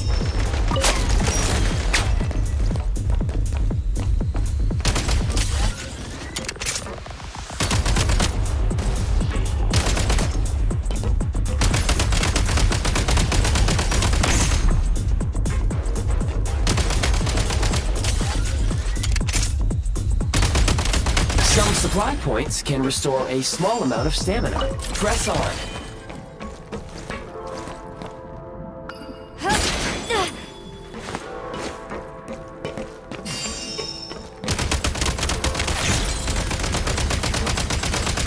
Reload!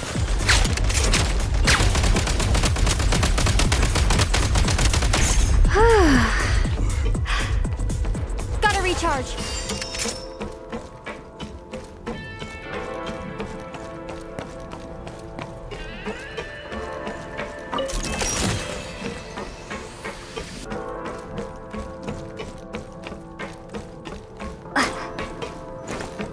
You should be able to use the prime ice construct left here to cover long distances.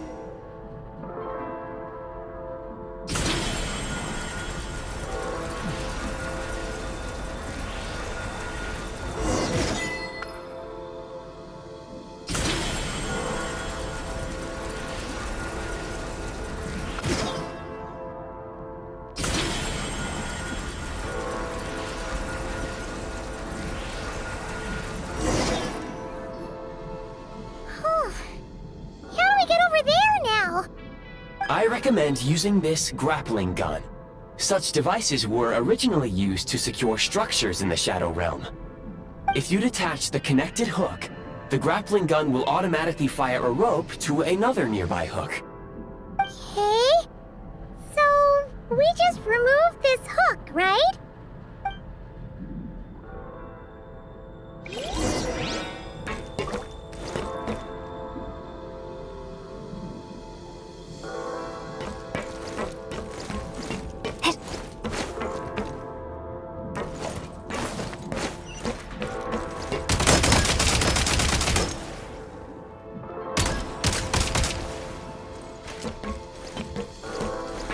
Need a refill.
Sprint at the prime ice launcher to reach high places with ease.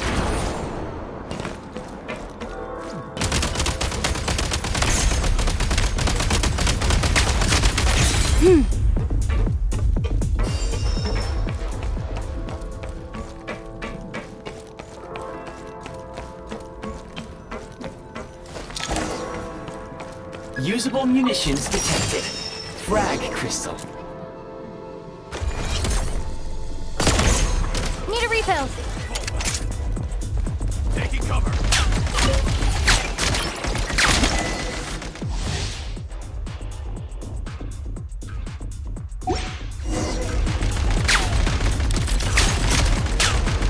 Frag out! Demolition time!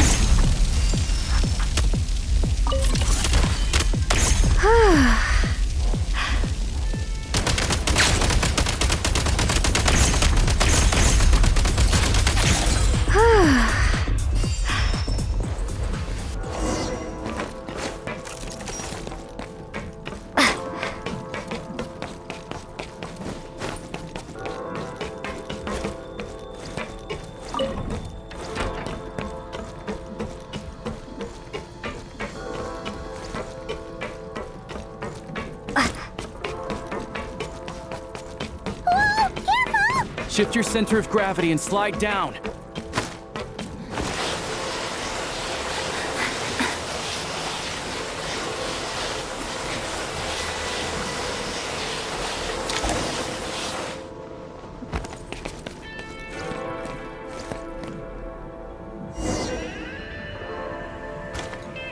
Gotta recharge. How much longer is this gonna take? The exit is right ahead. We are very close now. However, It's like they're trying to keep us trapped here. That platform and the carriages are swarming with undead Fatui. Guess we gotta storm through.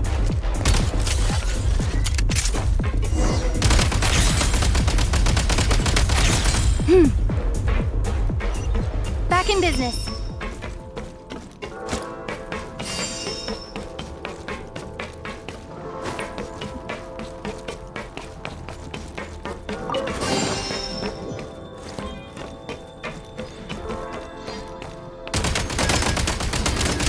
Gotta recharge.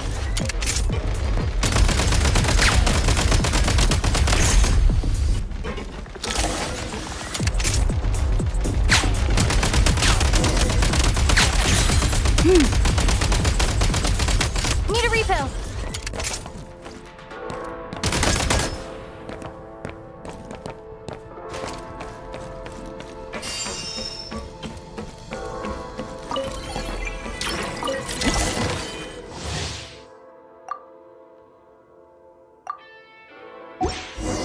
you may find switching to assault mode makes your attacks more effective.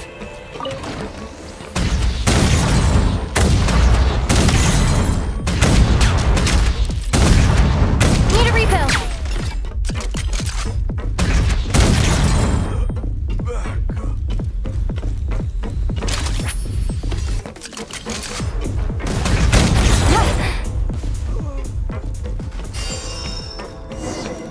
Gotta recharge.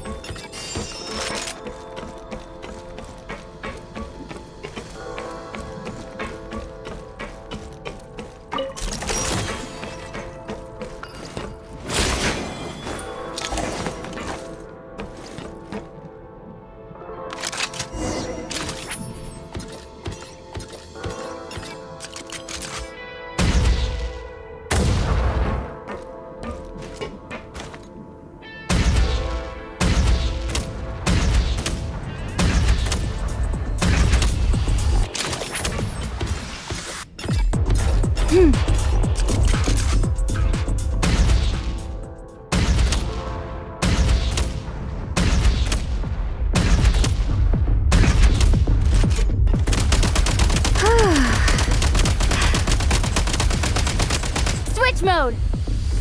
Mind the rhythm.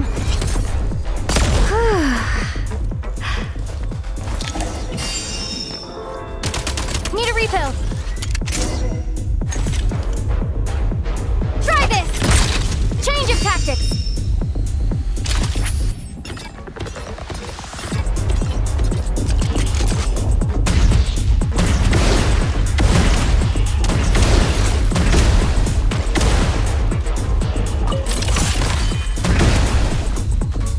Reload.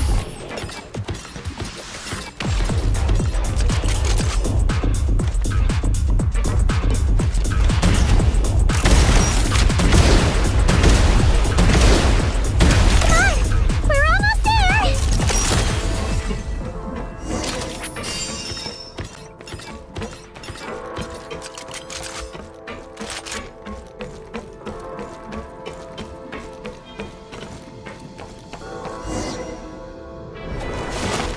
Huh?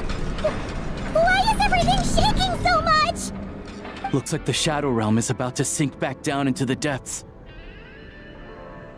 The exit is right here. You mean this weird bubble thing? Wait, how exactly do we... No time to think. We just gotta go for it.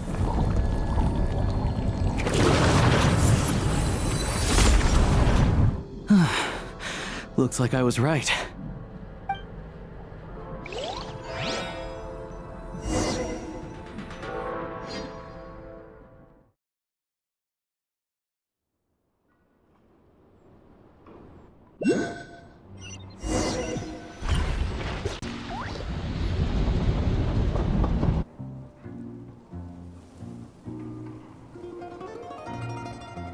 can't believe the Shadow Realm manifested right on the railroad tracks. It's almost unheard of. Lucky we made it out. All thanks to you and that awesome gun. Ah, so you have heard of the Golden City before? Yeah, it came up a whole bunch in Nokrai.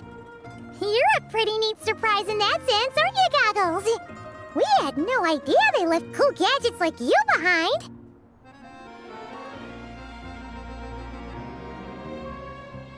Make no mistake, it was a team effort. For a first-time firearm user, your performance was quite outstanding, far beyond my expectations. As Alosha said, it is highly unusual for the Shadow Realm to manifest in a place like this, but we should still watch out for similar dangers ahead.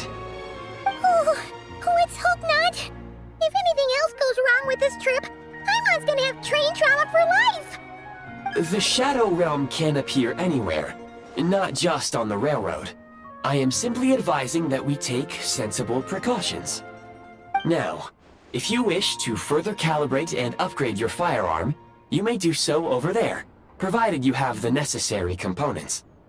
Please take a moment to catch your breath while I repair the body of the train. Amongst other things, this will ensure Paimon is a little warmer while on board. Oh, thanks, Goggles. You're a trusty train conductor. Well, maybe trusty isn't quite the right word, considering. Anyway, at least you get the job done. Yes, of course. And just like the Eye of Grey, I am sure it will be a great asset to you in your future adventures. If not the trustiest, then it will at least get the job done. Let's get some fresh air while the Eye of Grey fixes the train.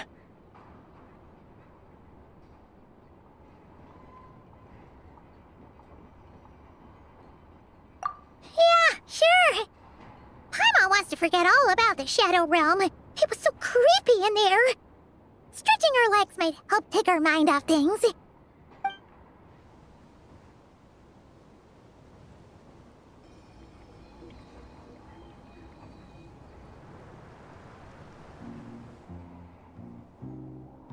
It's so quiet here for a train station. Not a person in sight. Just abandoned houses.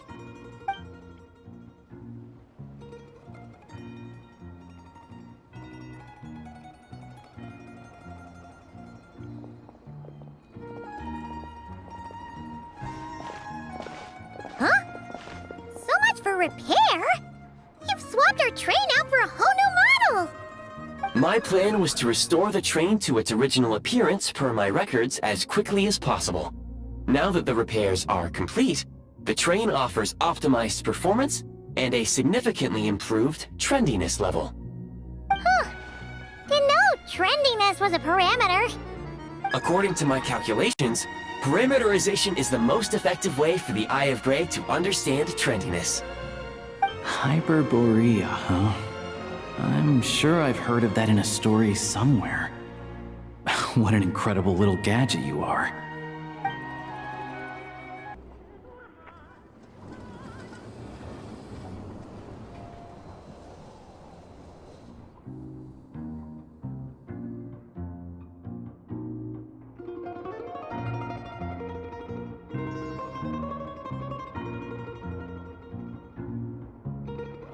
Children be up to.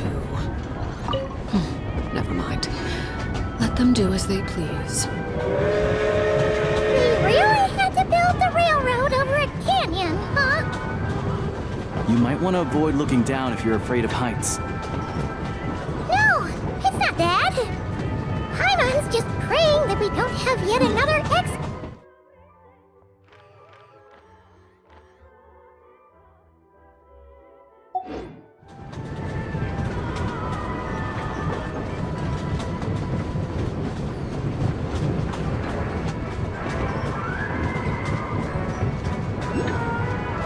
That mountain is breathtaking.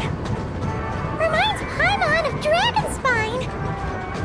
They say this mountain's the domain of a Snegovic lord. A lot of the Snegovic retreated there to live in seclusion, so it's a pretty mysterious place. You hear all kinds of stories. Even the residents of the nearby town of Svietla-Lidovka steer clear of the summit, and they make a living off of harvesting prime ice.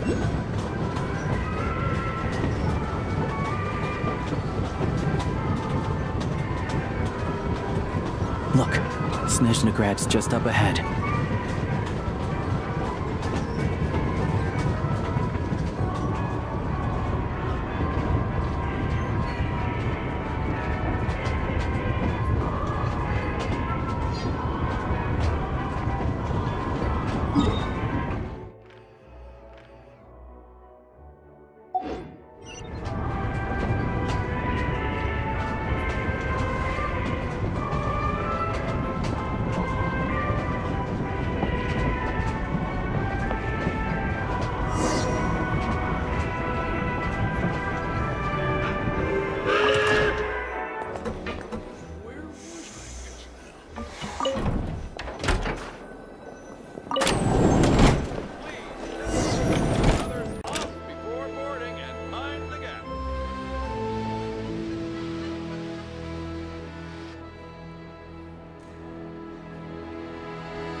Here we are.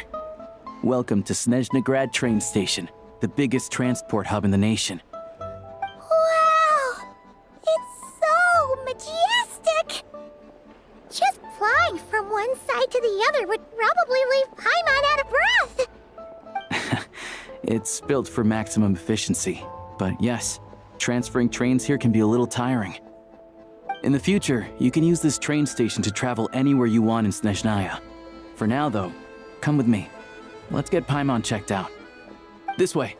There's a lift car that goes straight to Sapoliarny. Tell me then, what am I supposed to do? Even if I wanted to help, there's nothing I can do.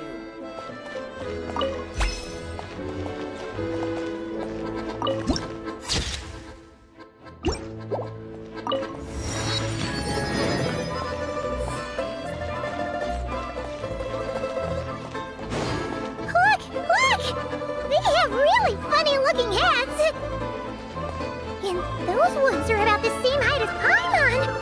But it looks like they can't fly! Those would be Volkudlak and Domovoy.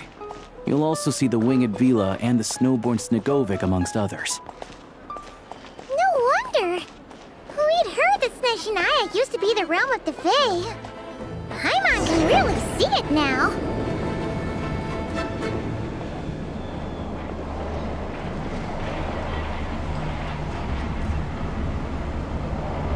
Only in the grip of winter. To the left is the market of Zolny. They sell everything there. You can often find some nifty little trinkets. To the right, you'll see the Korolyevsky Theater in the distance. Look at that! Incredible!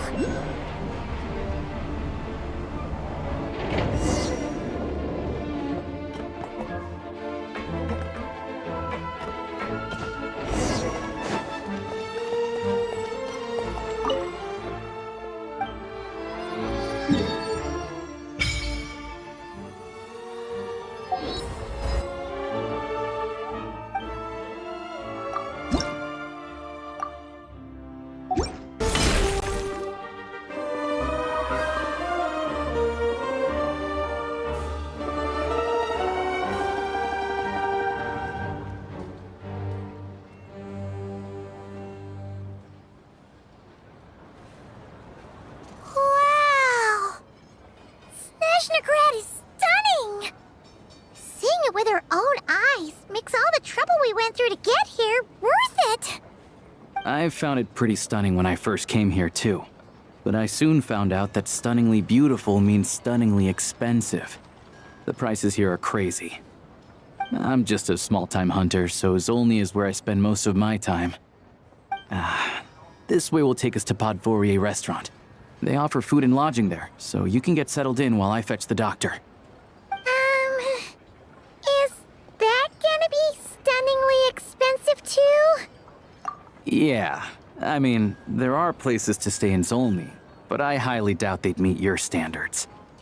Most of the stoves are out of crystal, the windows are drafty, And at night, four-legged roommates come out to play, sharpening their claws on the roof beams and floorboards.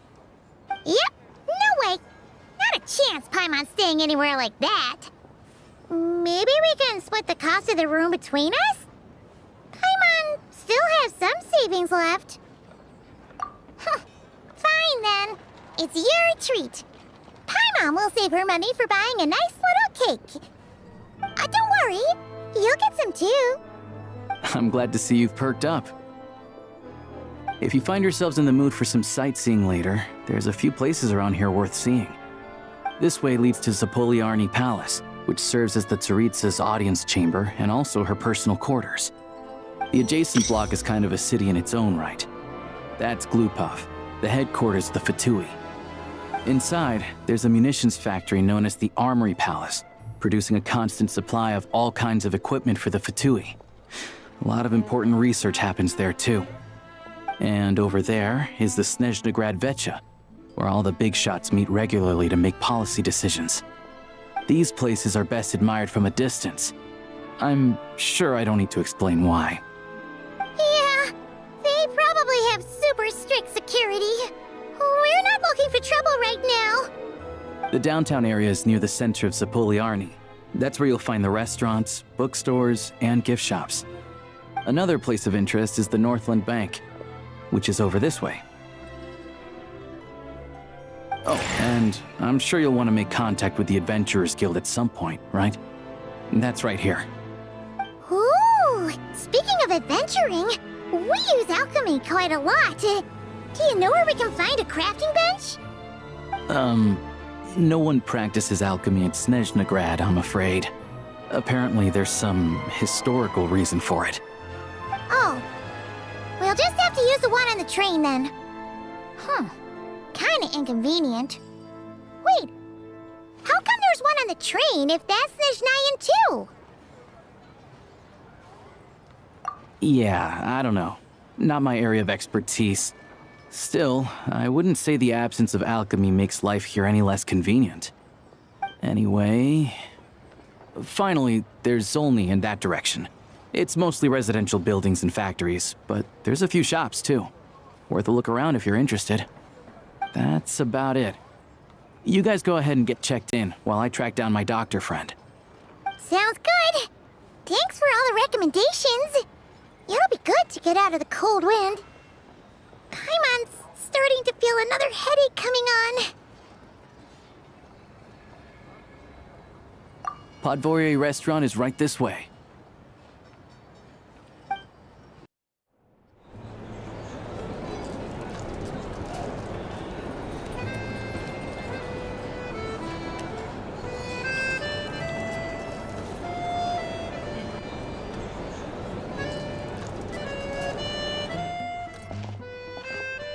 Looks like you get what you pay for, huh? Paimon likes this room a lot.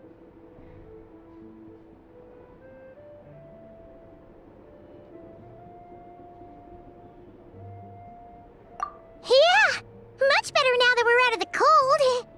Oh, thanks for taking such good care of Paimon. Honestly, she feels kind of bad for throwing a wrench in the works. If this were anywhere else, we'd be out investigating and adventuring by now.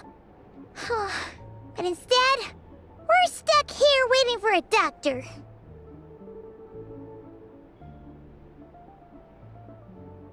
You're right. No need to push ourselves too hard for no reason. A lot happened on our way into the city. Let's review what we've learned so far and try to figure out what to do next. Obviously, the million-more question is, what is the Tsaritsa planning? Everything else leads back to that. Sure was. And so far, we've learned that in addition to the 7 Gnosis, her plan also requires a ton of energy. But we won't get to see her anytime soon. Aloysia said that she went east to fight that big monster. It must be a pretty powerful one if it can blanket the whole of Snezhnaya in a snowstorm this awful.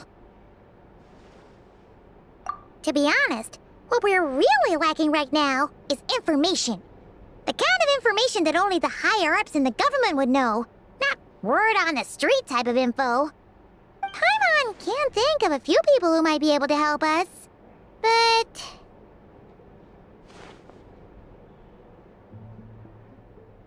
Right! And when we left Nogcry, Sandrone specifically left a message reminding us which side we're on. So, it's unlikely they'd tell us anything confidential about the Tsaritsa's grand plan.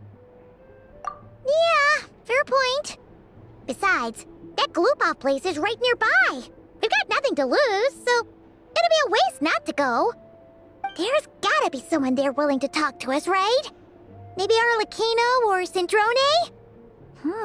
Or possibly Tartaglia. But it's unlikely we could sweet-talk Arlecchino, let alone Sandrone. She basically told us to stay in her lane already.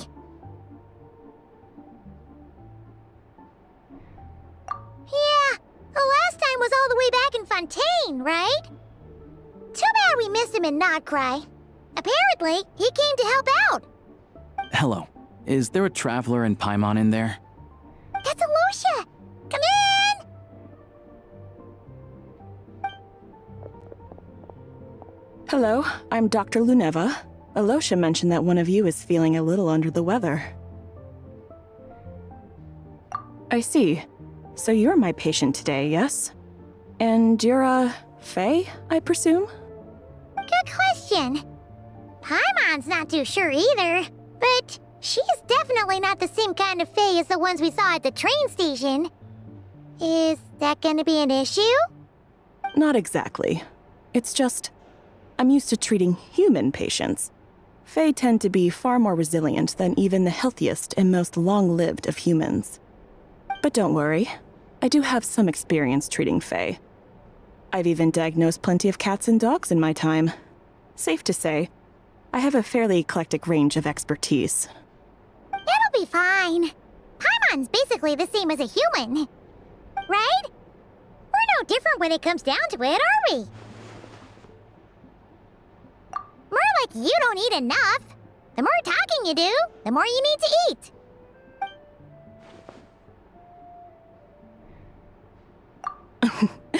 Now, please take a seat.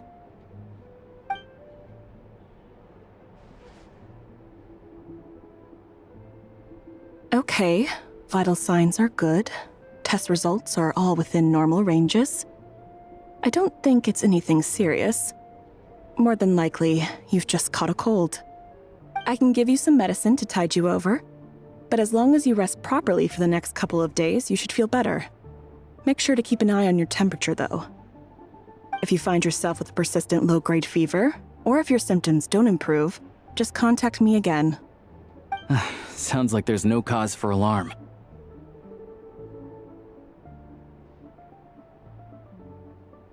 Thank you, Doctor. You're very welcome. Just doing my job. I'll leave you in peace now. Time to visit my next patients. Take care. You heard the doctor. Best you rest up here for a couple days. No sightseeing for the time being.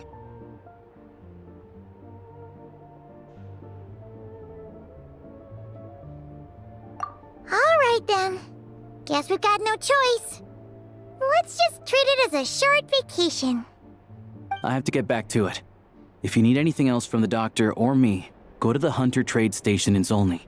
The boss there knows how to reach me. Hey, no big deal. You saved my life in the Shadow Realm.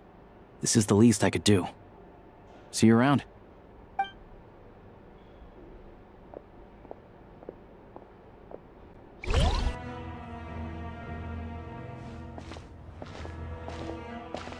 Hold on. Please display your invitation letter or permit.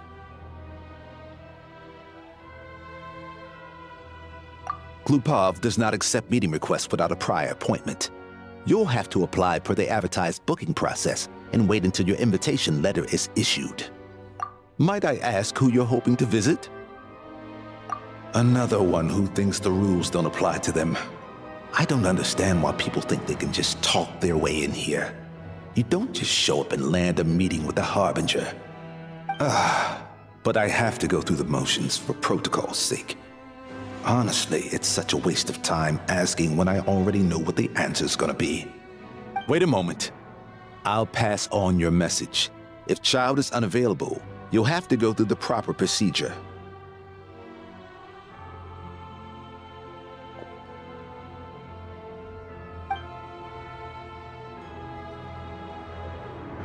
Lord Child is a busy man. He's probably not in Glupov at the present. If I were you, I'd cut your losses. No point in waiting any longer. Even if you two are old friends as you claim, please understand that the Fatui Harbingers are often busy with their official duties. They tend not to stay in Glupov for extended periods. Next time, stick to the rules. You'll make life easier for both of us, Greetings, Lady Marionette. I'll take care of our guest here. It's her first time in Snezhnaya, so it's no surprise that she doesn't know the rules yet. I trust no choice words have been exchanged. No misunderstandings I should be aware of. No, Lady Marionette. No incidents to report. Whew, that was a close call. Good thing I played it cool. Is that right? Good to know. Wait, where's Paimon? Under the weather? That's hard to imagine. She's always buzzing with energy. I take it she's still adapting to the climate. Happens to a lot of people. It's even colder here than in Nodcry. Has she seen a doctor? I can get you one if you need. All right then. Well, let me know if you run into any other problems. Why else? I was just about to sit down for some much-needed tea time when I heard that an old friend of Tartaglia's had shown up outside. No appointment, nothing. And, as obnoxious as it may be to show up uninvited at Glupov, I couldn't help but take pity on the poor soul who was waiting outside in vain. So I had no choice but to abandon my freshly brewed piping hot tea and come to see this mystery guest for myself. Well, I felt our time working together in Nodcry warranted some courtesy. I couldn't exactly let you freeze to death out here in the wind. Unfortunately, I can't invite you inside either. The rules of Glupov wouldn't allow it, and as a harbinger, I have to lead by example. On the plus side, Snezhnograd actually has some class, unlike Nasha Town. Torchlight Books has a very nice selection of teas and cakes, so we can catch up there. Your treat, of course. Because I already wasted one perfectly good cup of tea today. That's why.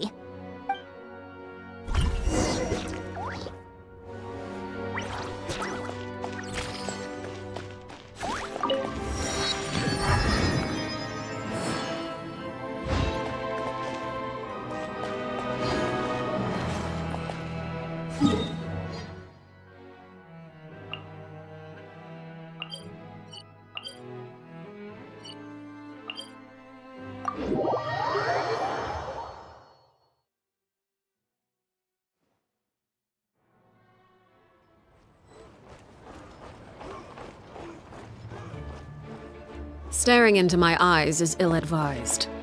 I can't promise you'll like what you see.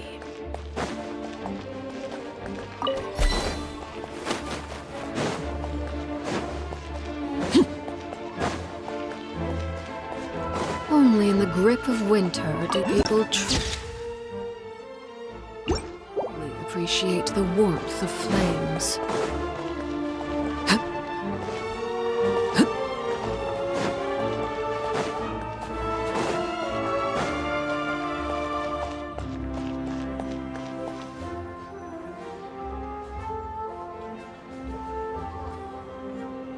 I've ordered for the both of us. No objections, I assume. I'm sure you trust my taste.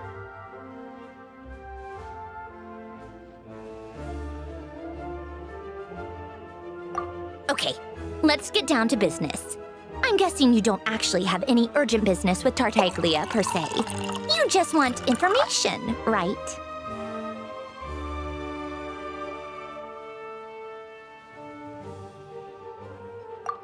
Wanna take a guess?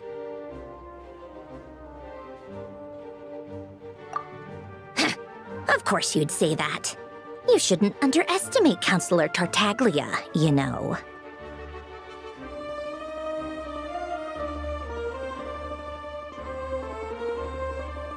That's right.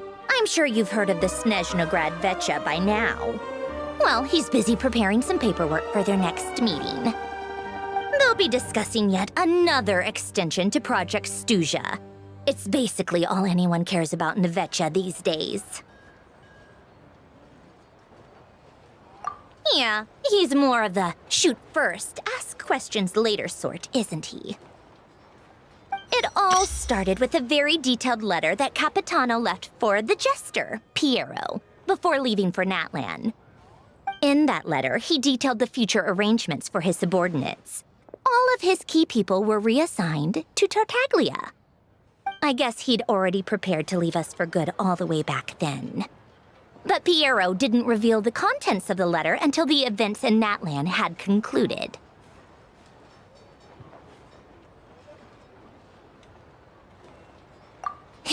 That was his reaction, too. Why me? With a bewildered look on his face. He'd always assumed Capitano looked down on him. He was a man who kept his thoughts to himself and barely spoke to him the whole time they'd known each other. But he occasionally brought Tartaglia along to my tea parties back in the day. So to the rest of us, it was clear that Capitano had quite a lot of respect for his young comrade. By the rest of us, I mean my tea party regulars. Arlecchino, Rosaline, and... actually, not Columbina. She was probably oblivious to it. Anyway, then the Liu-S situation happened. Normally, it took a lot to get under Capitano's skin, but that time he was furious. It's not really my place to talk about it, though. You can ask Tartaglia about it sometime. Basically, Tartaglia probably had the wrong idea about Capitano all along, right up until Piero revealed the letter he'd left behind. Capitano believed that despite Tartaglia's immaturity, he showed great potential. Plus, he possessed a kind of purity rarely seen among members of the Fatui.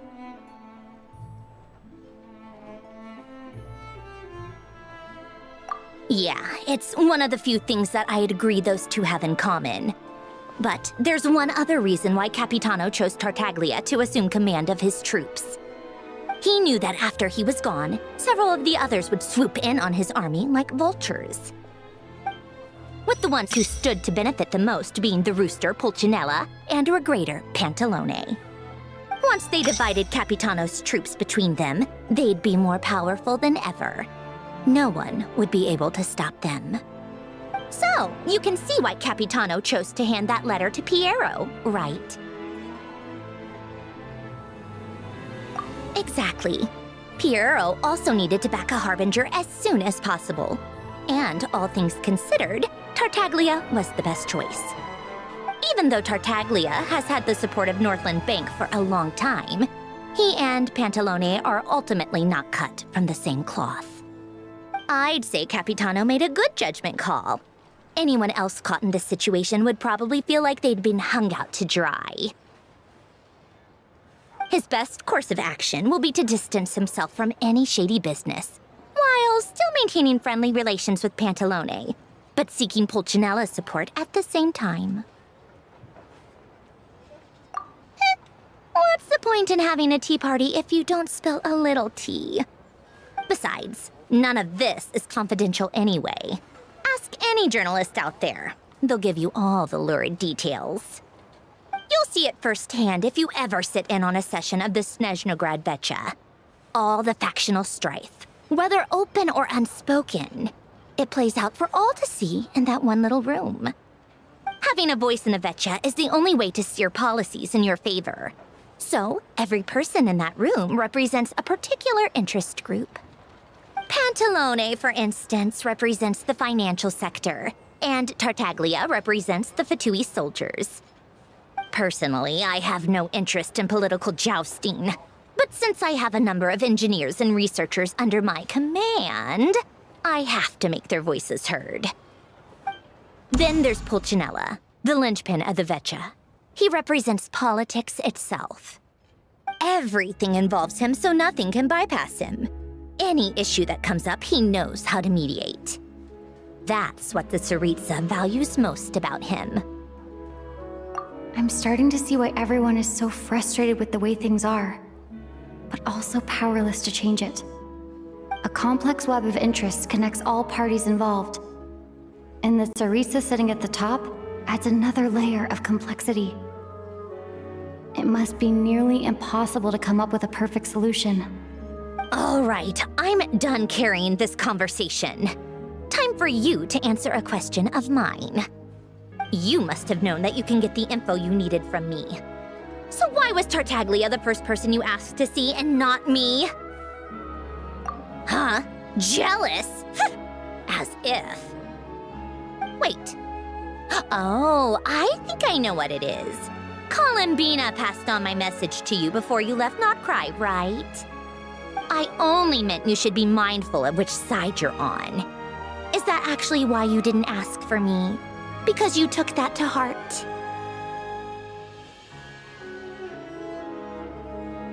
You... fair enough. It's not your fault. I blame all these politicians I've been hanging around with lately. Always beating about the bush when they talk. I guess it must have rubbed off on me.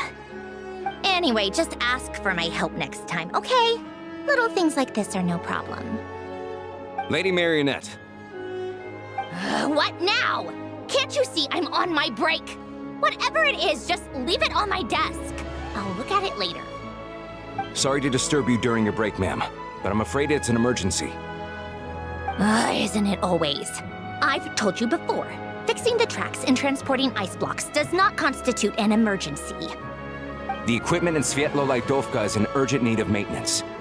With how the weather's been recently, we suspect that the cause is a buildup of snow, exceeding the maximum weight limit. The supports on one of the machines broke and fell, awakening a dormant beast and leaving many of the ice miners trapped in a nearby ice cave.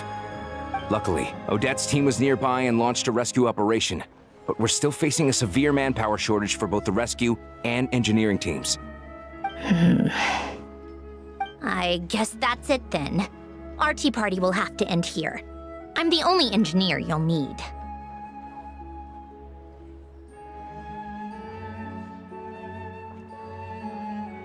Do you actually want to come with, or are you just saying that?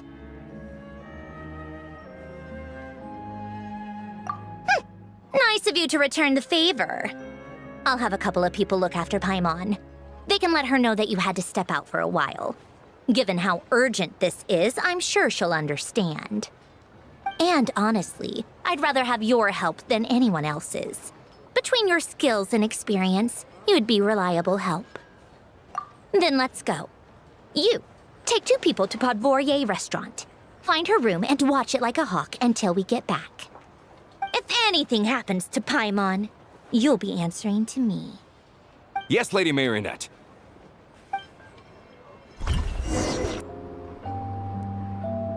They weren't exaggerating. This is really dangerous. It's a good thing only one of them broke. From what I've been told, most of the trapped miners are over in that direction. Yeah, you do that while I check the rest of the equipment. I'll evacuate the people around here as I go. Meet me back here as soon as you're done.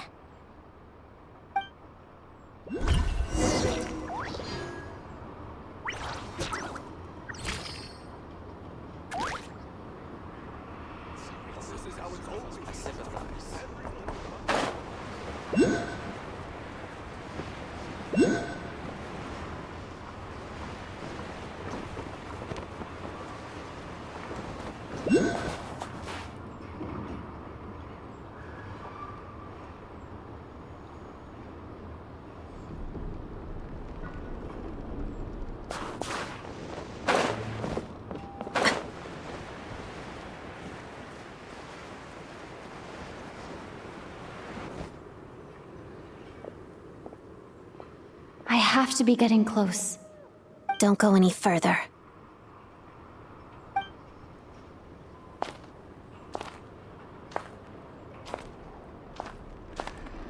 It's too dangerous here. There's a highly aggressive monster on the prowl. You need to leave, now. Ah, I see. You're the backup from Snezhnegrad. Well, I'm Odette. Good to meet you. Ah, so this is Odette. She was the first member of the Fatui on the scene. There are 5 people trapped in the cave. Monster type is unknown, and so is its location. Let's go. Every second counts.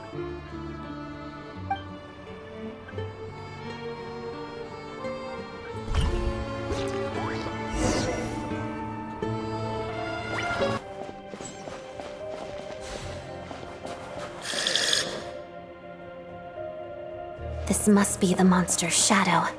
Looks like a tough opponent.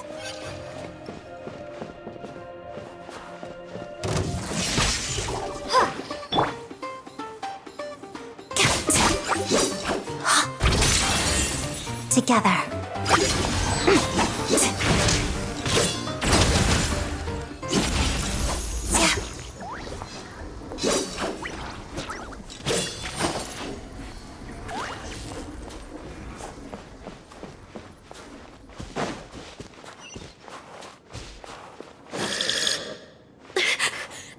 Stay back!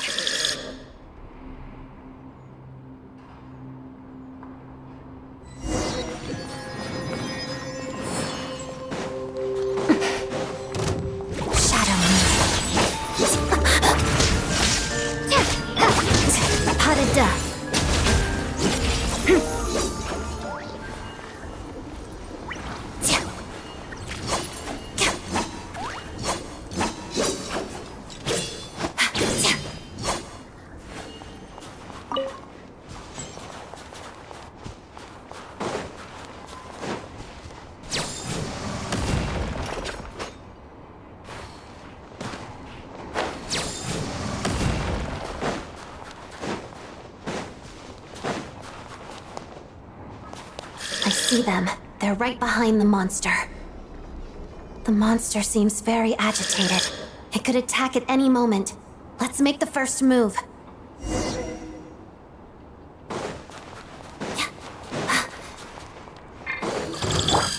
Lightning Slash! Bellowing Thunder! Together. Pirouette. Crystalline Adagio.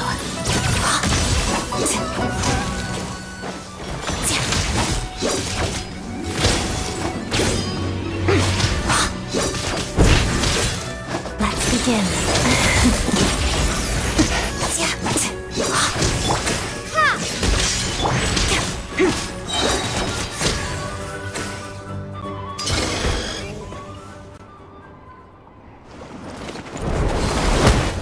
Oh, thank you for saving us. We'd have been monster fodder otherwise. Thank you. Thank you. You're welcome. You should be safe now. Follow this route out. She and I will stay behind to watch the rear.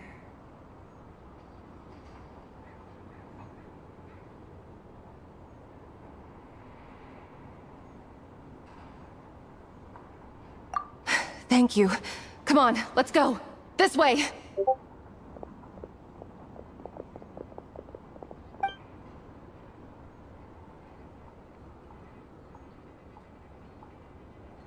I've searched the area. Pretty sure the monster made a tactical retreat.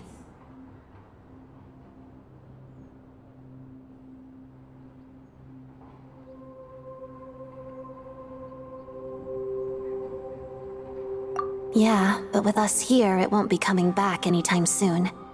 It may be small, but don't be fooled. It's a ferocious beast. People are just food in its eyes. It's lucky we got here when we did. The trapped miners have been successfully evacuated. Time for us to leave. Wait, this place... There's... something unusual about it.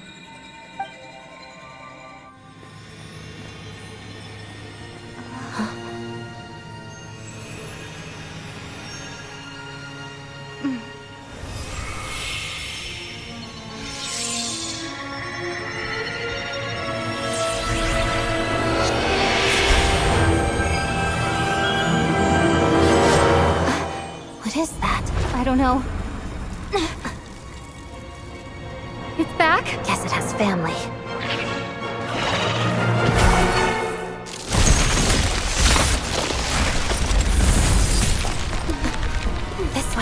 Run!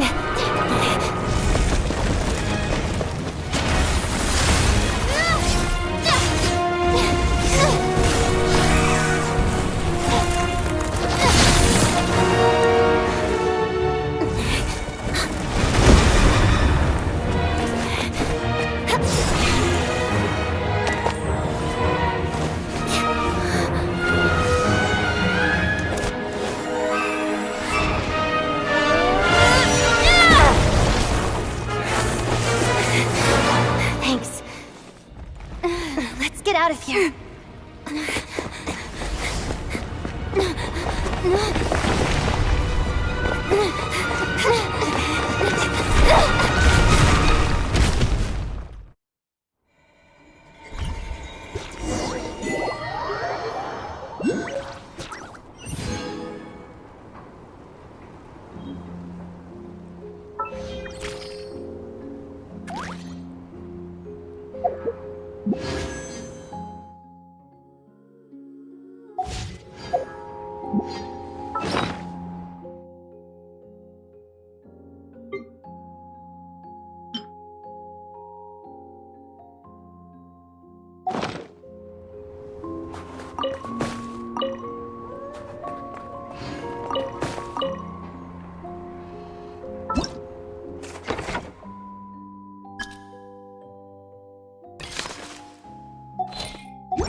Everyone's accounted for.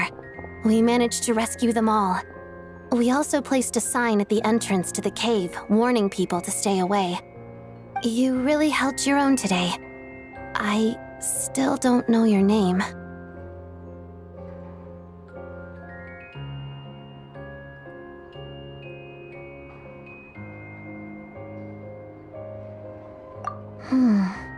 Don't think I've seen you before.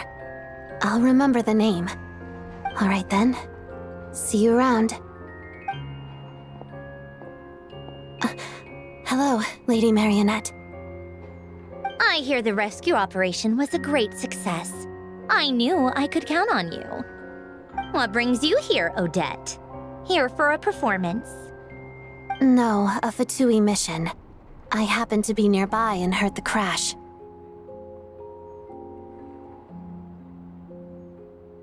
She hasn't introduced herself then. Odette is the prima ballerina of Snezhnograd. She's quite the celebrity. If you ever hear people mention the two crowning jewels of the Korailievsky troupe, they're talking about Odette and the prima donna, Vodianitsa. On top of that, Odette's also a rising Fatui star. It's looking likely she'll inherit the title of the Fair Lady. She learned all her combat skills from Rosaline herself. Used to be one of her most valued subordinates, too. You flatter me, Lady Marionette. If she's Rosaline's protege, that makes me... never mind. There's no need to bring it up. No point making things awkward. How's progress on your end, Lady Marionette? Equally successful. I finished reinforcing all the equipment. Took me a little longer without Polonia's help. But the outcome is the same, of course.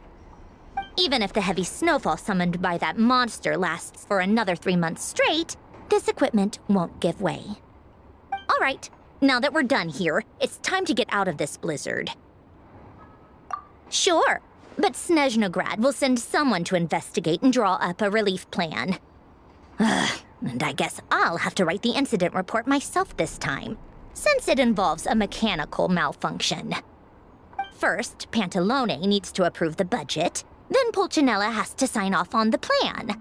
Once they've argued it out and reached a compromise, we can move forward. That's the rough process anyway. Could take anywhere from a couple of weeks to a couple of months, depending on how smoothly it goes. Yup, nothing we can do about it. There's a whole stack of incident reports like this back at the office. The snow has eased a little for now, but there's no telling when that will change with that monster still at large. Fuel for heating is in short supply, and relief is weeks away. There's no immediate threat to life, but still, it just feels like there should be a better way. Hey, quit daydreaming. Let's get back to Snezhnograd.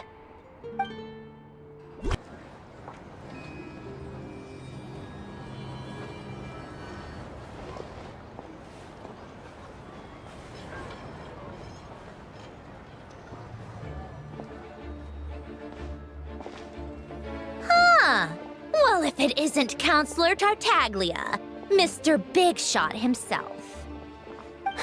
Go easy on me, all right? I'm still recovering from the interrogation the real Big Shots put me through. Hey, comrade, it's been too long. I heard you came looking for me earlier. Nicest surprise I've had in a while. Good to see you too, Odette. I'm guessing you guys just got back from Sviatlo Lajdovka. How'd it go? Crisis averted? It went fine. How about you? Any new developments? Not really. Same as ever. Growing opposition to Project Stuja, and the usual rebuttals are starting to ring hollow. The results of the mock vote were pretty dire. Pulcinella was fuming. I've never seen the old man so angry. That's not good news. It takes a lot to rattle him. Yeah, obviously if push comes to shove, there are ways to crack down on dissent. But... Sorry, I have to ask something. This is going to sound blunt, but may I? Huh? Of course, fire away. It sounds to me like everyone's tearing their hair out trying to figure out how to deal with opposition to Project Stuja. But what exactly is this project's purpose? And how can it be so important that even people like you two refuse to stand up for the ordinary people of Snezhnaya?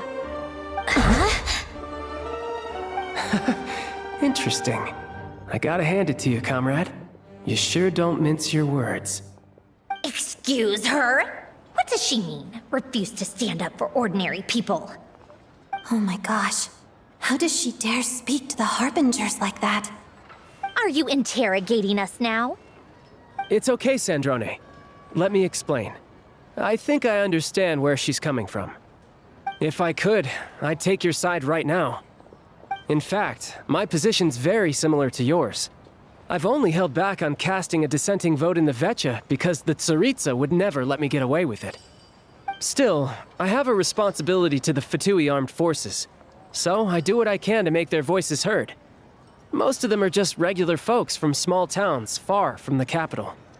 I'm sure you've seen how much those kinds of places are struggling right now. Oh, and for what it's worth, I'm from Arepasak myself. Things aren't going so swell there either. The Tsaritsa wants to create a better, safer future for the people of Snezhnaya, but she's thinking long-term. I don't doubt that from where you're standing, Project Stuja seems to be creating all sorts of issues for everyone. But considering the Tsaritsa's vision for the future, these are sacrifices worth making.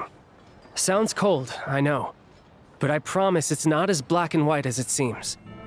Maybe Sandrone and I can't oppose Project Stuja outright, but we're constantly raising our concerns in Vecha meetings. And even though we can't put an end to it, there are plenty of other ways to make a difference. We're trying everything we can think of, and so is Pulcinella. I respect Her Majesty the Tsaritsa and trust her decisions. But at the end of the day, I'm still just a normal guy who cares deeply about my homeland. And my family, who all live here. There's no way I would ever abandon them. As contentious as things can get within the Vecha, There's no selfishness or malice behind it. Everyone wants to get through this period as smoothly as possible. The issue is that there's no way of pleasing everyone under the present circumstances. Most of the time, we're trying to decide on the lesser of two evils, which obviously isn't a great look. But that is not the same thing as being blindly loyal to the Tsaritsa. No one's got their head in the sand here. We're all well aware of the way things are. We're just doing our best to make it work. In fairness to Sandrone, she rushed to Svietlo Laidovka's aid the moment she heard that people were in danger. And even Tartaglia, who used to only care about the thrill of the fight, is clearly doing his best to rise to the demands of his new role as counselor. Hey, come on. There's only so much we can say, so don't press us too hard. Look, I know how untenable the Tsaritsa's position looks if you don't understand her motives. Maybe you've heard already, but she's currently leading her army on a campaign to the east to defeat the monster that's been causing these brutal blizzards. Striking that monster down will be a significant step in dealing with the present energy crisis. As laser-focused as she is on realizing her lifelong ambitions, she's still putting time and energy into taking down this powerful monster. To me, that says a lot. If she thought Snezhnaya and its people didn't matter in the grand scheme of things, why would she waste her time on something like this?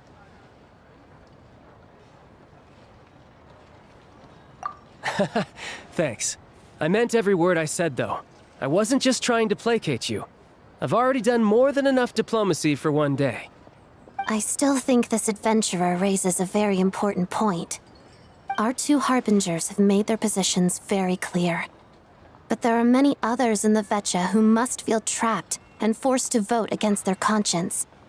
I think it's a very valuable quality to be willing to speak one's mind, despite the risk of offending powerful figures. You can say that again. I highly doubt we'd feel the need to explain ourselves so much if we didn't know you so well. Forgive me, adventurer, but might I be so bold as to ask about your background? How is it that you can converse so openly with two harbingers? Oh, haven't you been properly introduced? Easier said than done. I like to think I'm not the kind of person who goes around busting open people's old wounds. I've only learned her name so far, and no details of her experiences. Is something wrong? Uh-oh. Is there no avoiding the subject of Rosaline? No, it's just... all right. I guess there's no getting around it. This is the world-renowned traveler who helped resolve the storm terror threat in Mondstadt, cleaned up after the mess I made in Liyue, and then went to Inazuma, where there was a duel before the throne in which the traveler defeated Rosaline. Oh. I'm sorry. I didn't think you two would be seeing much of each other, so I figured it wasn't worth bringing up. It's fine. It was a long time ago. It's fine. Sorry. I just remembered that we have a rehearsal coming up. Please excuse me. I should get going.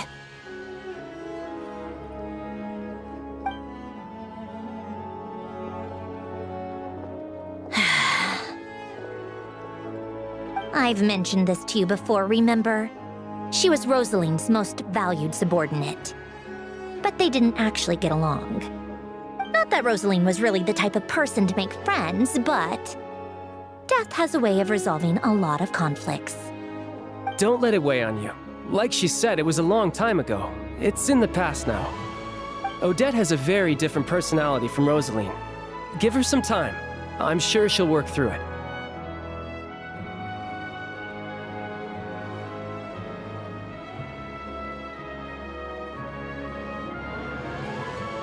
Oh, by the way, where's Paimon? It's not like her to hide away. She hasn't been feeling well, so she's resting at Pavorier Restaurant. I got a couple of my people to look after her while we were gone. Oh, right. Sorry to hear that. Poor thing. Reminds me of when Tonya was little. She really felt the cold back then. Used to get ill all the time. I felt so bad for her seeing her lying in bed, coughing. She was so mature for her age, though. Whenever someone came to visit her, she'd greet them with a smile and would never complain. I'm sure Paimon's a good kid, too. You're a little short on manpower, right? Let me have a couple of my people take over for yours. I'll send my most capable and reliable. They'll make sure Paimon can recover in peace. Well, that would be great. Your people are more qualified. Hey, don't mention it. I'm sure you have things to do. Hopefully this takes a load off your mind. So no more accusing me of not being on your side, all right?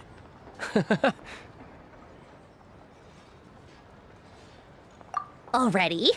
That was quick.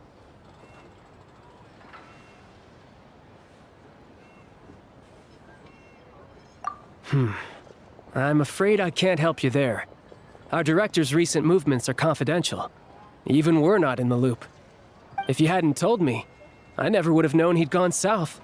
I assumed he'd been in Glupov this whole time.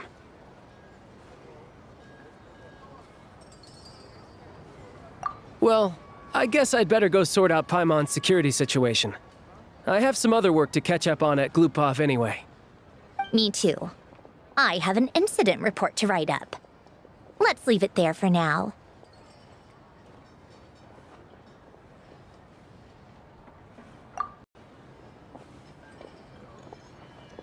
I guess everyone's in a difficult position. But Tartaglia's right. I have things to do. Things I want to do, and things I ought to do. To start with, I should go ask Alosha if he knows of any way to help Sviatla Ledovka. Hello there. How can I help?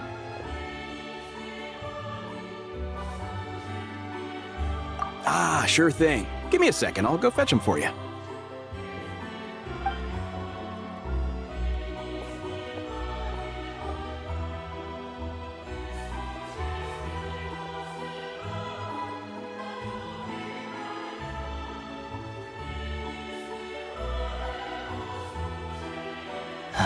It's a familiar story. I've had similar experiences. Although Snezhnegrad doesn't deliberately delay or withhold relief, those first few days of waiting for help are always the hardest. It's a fundamental contradiction. If emergency relief can't be delivered in time, what's the point in even calling it emergency relief? Not necessarily. I think there's a good chance that Kresnik Kristall from Stratomoros will start flowing into the market. When we resolve Stratomoros' energy issue, it's like we open the floodgates. A huge backlog of Kristall is now available to the townspeople. There's no way they can use it up at once. A lot of them will probably stockpile it and slowly work their way through. Probably a good idea, since energy prices are only going to keep rising. But there will always be people who urgently need Mora. Exactly. At the current prices, selling Kristall is an easy way for an ordinary person to make a fortune. Hey boss, how much do I have left in my account? 1 second, let me check. So, you're planning on buying the Kristall out of your own pocket? Yeah. I don't know if I have enough, so I'll chip in a little extra and buy as much as I can afford. No, it's fine. You're new to Snezhnaya, and you have your own living expenses to worry about. Besides, you're already providing the train.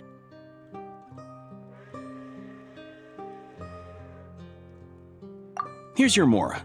See what you can find at the market. But I doubt there'll be much Kristall left. Yeah, well, can't hurt to take a look. Let's see. Huh?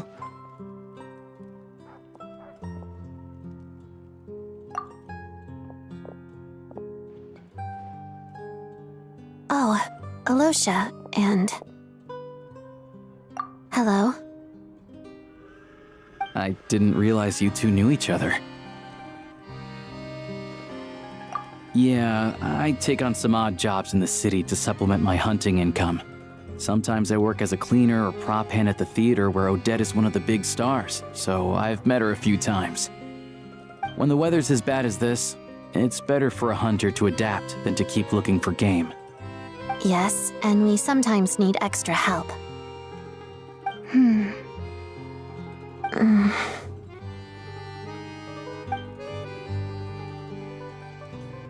Wait, why is the atmosphere so awkward? I thought things went pretty smoothly in Sviatlo-Lidovka. So, what brings you here, Miss Odette? Looking for some new props? No. After I got back to the theater, I couldn't stop thinking about the situation in Sviatlo-Lidovka. It bothered me so much I couldn't focus on my dancing. So I decided I'd come here and see if there's anything I can do.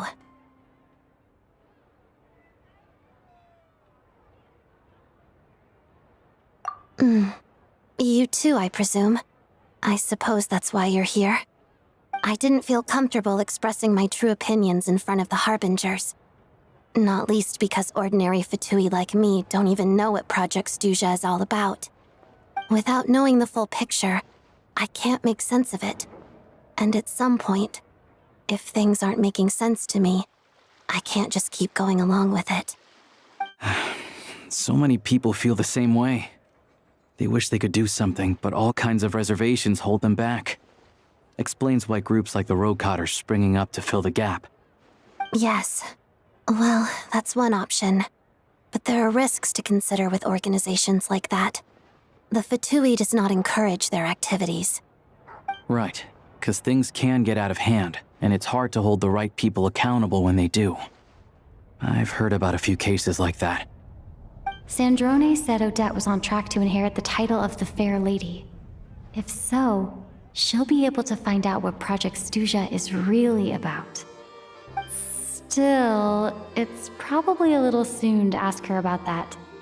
There may be more to the story. What's on your mind?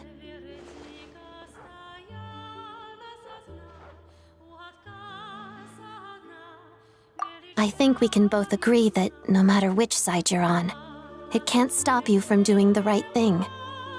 Where there's a will, there's a way. I know what Rosaline did while she was abroad. You made the right decision, so no hard feelings. So, what's your plan? Oh, we were gonna buy some Crystal. I heard there's some on the market right now. Funny. I had the same idea. In that case, let me pay. I can claim it back as mission expenses. The real issue here is that government relief is behind schedule. Surely it makes more sense for the state to cover these costs than for us to pay out of our own pockets. True. It's a huge expense after all.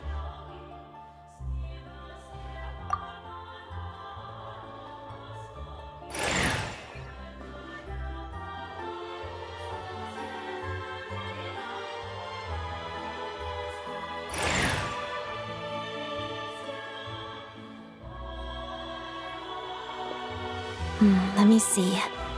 I'll take it all, please. And I'll be needing a receipt. Right. Choose mission budget under the expense category, but be sure to specify emergency rescue operation in the description. Otherwise, the normal reimbursement limit will apply. Let's book this train. Regulations say that if we need to transport Kresnik Crystal during Project Stuja, extra carriages can be added 1 hour before departure.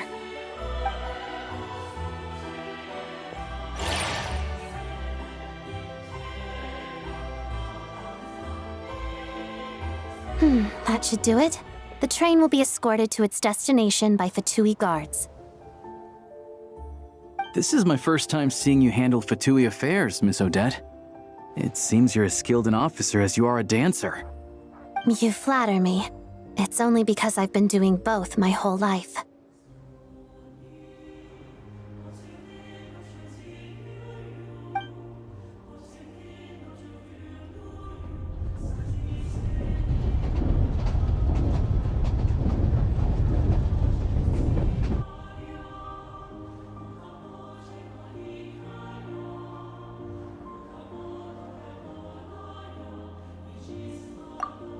Anyway, I bet you've been non-stop today, am I right? Any idea how Paimon's doing? What's wrong? Who's Paimon? Her travel buddy hasn't been feeling well. She caught a cold right after they got to Snezhnaya. Sounds like she's important to you. I can't believe you've been dealing with this on top of everything you've been doing to help the people of Snezhnaya. I've got nothing going on right now, so I'll join you. I want to see how she's doing. May I come too? I have some candy that someone gave me back in Svietlo-Lidovka. Plus, I know a little bit about relieving cold symptoms.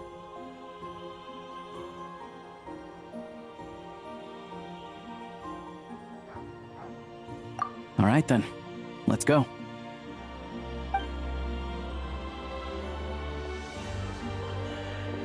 I still don't know what the deal is between these two, but at least the tension seems to have vanished. A good sign, hopefully.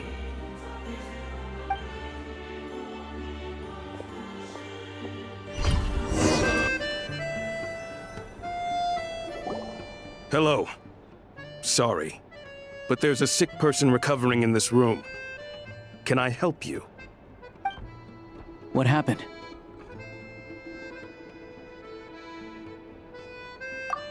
Oh, please, excuse me. Are you the Traveler? Could I take a quick look at your Adventurer Handbook? Master Child said I should verify your identity.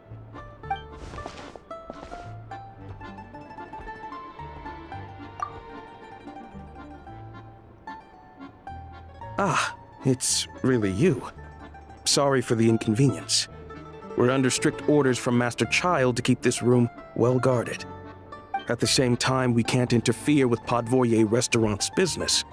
That would only seem all the more suspicious and draw unwanted attention to this room.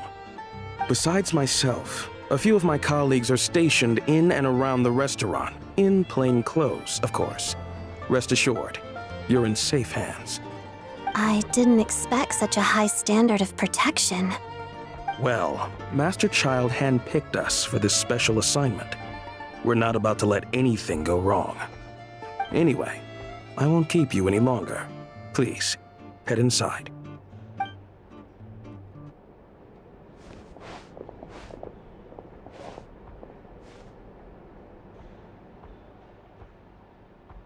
Traveler! Alosha, you're back! Oh, hey! Who's our new friend? Hi, I'm Odette. The Traveler and I crossed paths a few times.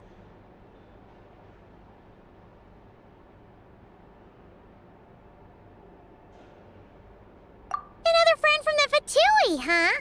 You're practically a member yourself by this point. Paimon's definitely on the mend. We should be back to our usual travels in a few days' time. Seems like that doctor was right. It's just... Paimon's limbs are still feeling a little chilly. I have just the thing. Whoa! What's this? Is that... a flame inside an ice cube? Wait, is this real ice? How's it not melting? And how does the fire keep on burning? All keen observations. You're right. This is called core ignis. Whenever I've caught a cold in the past, I found I recover much more quickly if I place this by my bed. You're welcome to borrow it. Awesome! Wow! It's so nice and warm! Oh, it's like magic. Your name was Odette, right? How did you two meet again? Looks like she's in pretty good spirits. That's a relief. Any progress with your investigation yet? No surprises there, I'm sure. They're not likely to let anything slip. The Rokad, huh? Let me think. Members of the Rokad keep their true identities hidden, but I think there might be someone I can introduce you to. Leave it with me. Meet me at the Korolyevsky troop tomorrow, and I'll tell you how it goes. Would anyone like a drink? I'm gonna head to the bar. Paimon will have... maybe some hot milk? Yeah. Paimon's in the mood for something warm. Enough with the secret chat, you two. Let's catch up properly in a minute. Paimon wants to know everything that's happened today. It'll be kinda like tabletop troop. No reason why listening to a story can't be an adventure. Ah, you made it. I've got some tickets, and I managed to set something up with the Rokot. It'll have to wait until after the show, though. Happy to stay and watch? I doubt you've seen the Korolyevsky troupe on stage before.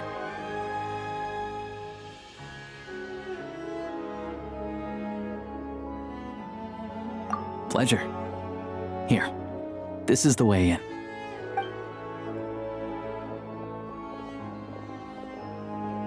Please present yourself for a routine inspection in accordance with theater regulations.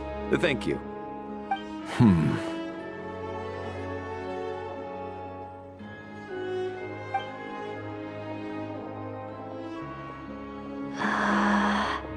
Is that guy with the fatui? Looks like he's waiting for something. Okay, all done. Thank you for your cooperation. Please proceed through to the theater.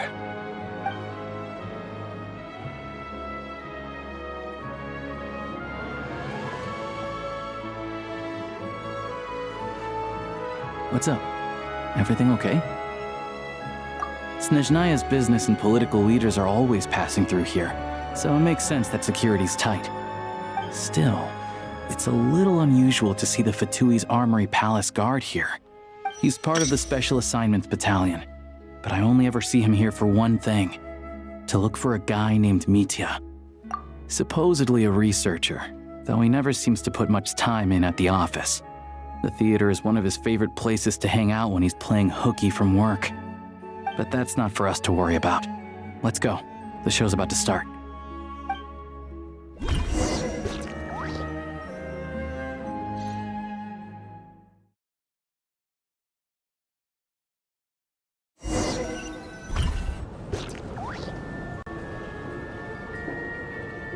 What do you think? Pretty impressive, huh?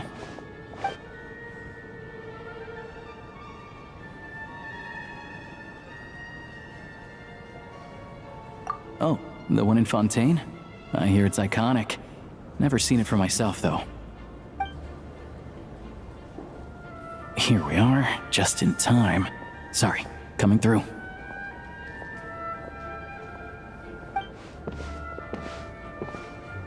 Ugh. If you're gonna show up late, keep your mouth shut. What's his problem? Whatever. No point arguing with people like that. Look, there she is. That's who I'm introducing you to later. She's the lead singer of the troupe, Vodyanitsa.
This leads directly to the green room.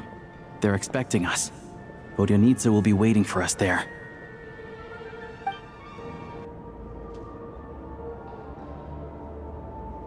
Hey there. Excuse me. Can you please believe it? I am so mad right now. Come in. Oh, it's you two. Huh? You know each other? Oh, wait. Is this who you were telling me about? The one you met yesterday and couldn't stop thinking about? I never said that. Yes, you did. Why are you denying it? It was right before I went on that rant about the moody factory owner. Oh, I remember it so clearly. Might I ask what brings you two here? Oh, I just brought her here to see the show. And when it finished, she was full of praise for Vodyanitsa's performance. So I thought I'd try my luck, see if we could get the chance to chat for a bit. Maybe get an autograph? You work here. You of all people ought to know that's against the rules. It's not what the green room is there for. Oh, what's the big deal? Come on, don't be shy. I can give you an autograph. You can take a picture too if you want. Do as you please. I finished all my shows for the day. I'll leave you to chat.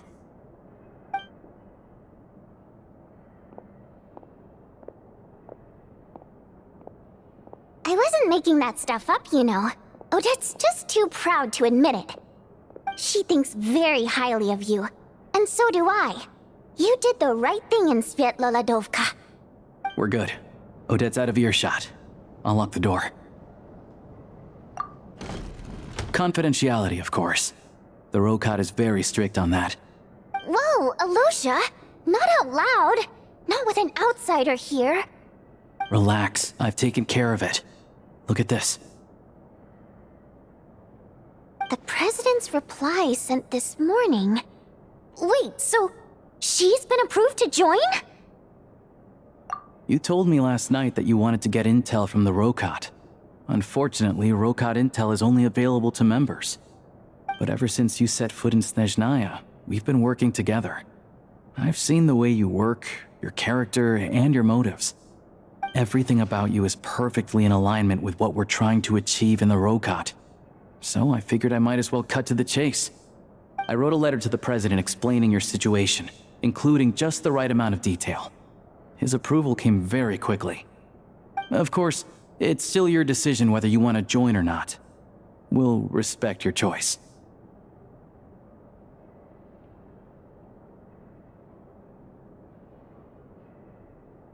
Well, assuming Odette was telling the truth and she didn't misjudge you, I guess we don't need to worry about you blowing our cover. Still, you gave me a real fright. I didn't know that's why you came looking for me.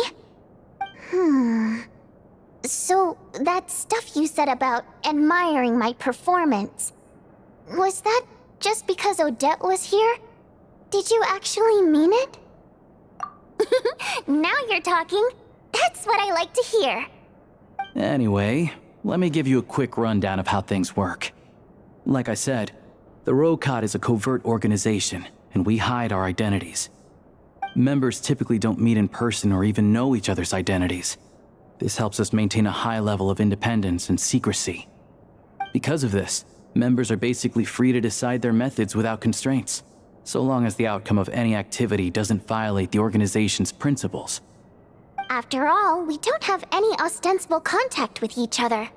This way, if anything goes wrong, no one else will be implicated.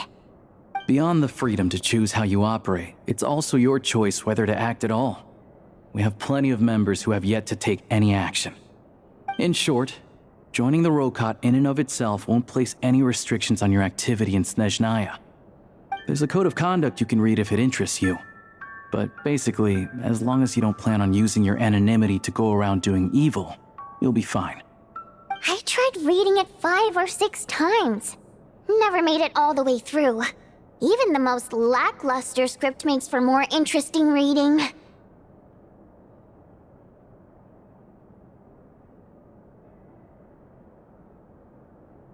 Great.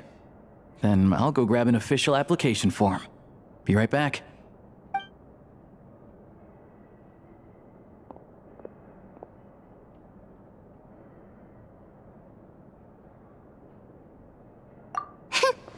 Well, Alosha has this pet dog you see. His name's Tagarin, and this one time, Alosha brought him backstage. Tagarin took quite a liking to me, so I played with him for a little bit and fed him some treats. Then, the Rokot was out on a mission one day, and even though we were all in disguise, Tagarin recognized me right away. Just a coincidence, really. We didn't report it to the higher-ups, though, to avoid dealing with the fallout. Like, my job at the theater, for instance. I really needed to make ends meet.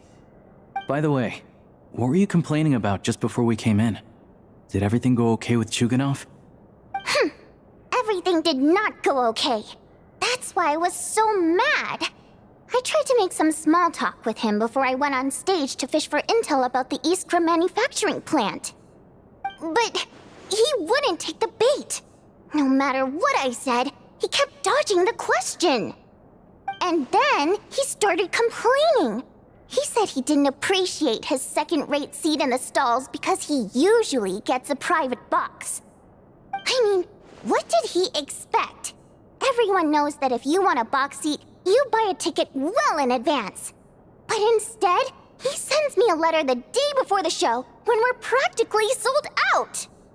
I had to juggle things around just to get him a half-decent seat, hoping he would appreciate the gesture enough to share some information.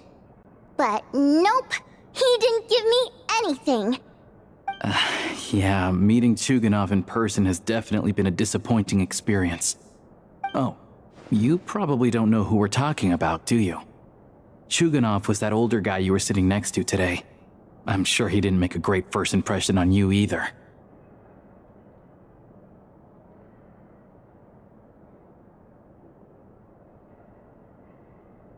To the citizenry, he's a family man and a kind boss.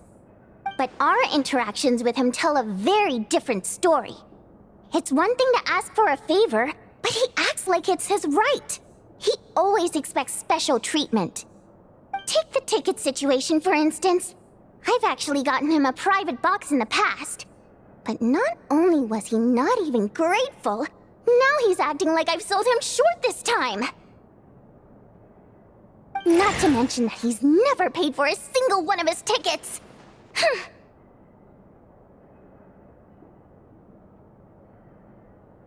And another thing, if he's such a big family man, why doesn't he bring his wife and daughter to see the show once in a while? I've never seen them here, not even once. Calm down, Vodyanitsa. If you won't do it the easy way, we'll have to try the hard way. But first things first, here's your application form. Go ahead and fill it out.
need to make a few little tweaks here and there.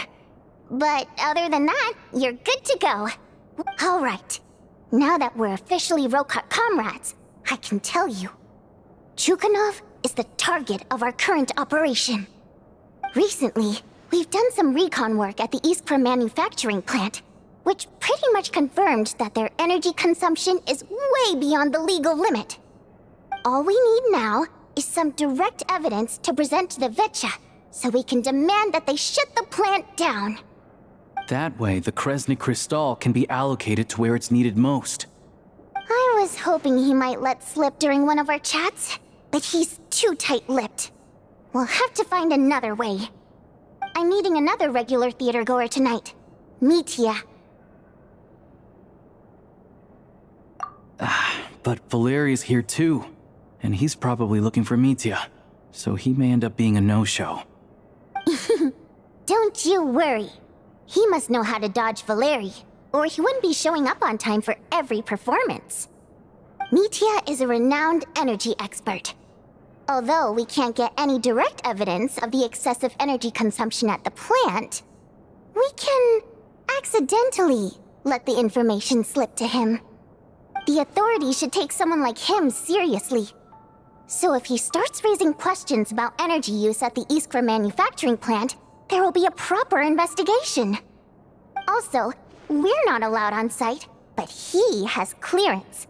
So all we need is his cooperation. Yeah, so that's the other thing we're trying to figure out.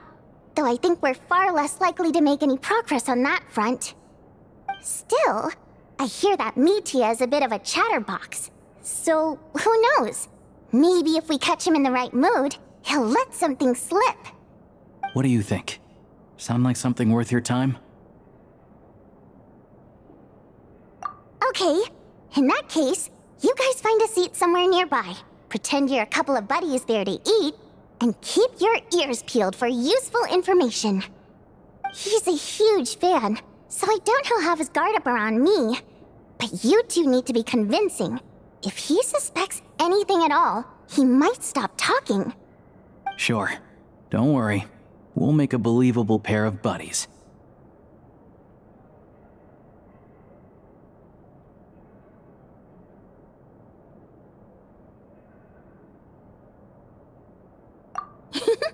Perfect! You've sold me already. Now, help me tidy this room up a bit before we head out. Okay. What needs tidying? Everything!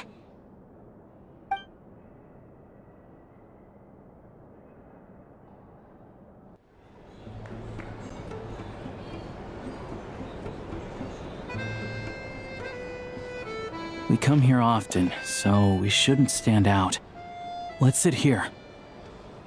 Now, it's up to Vodyanitsa. Let's see how the conversation goes.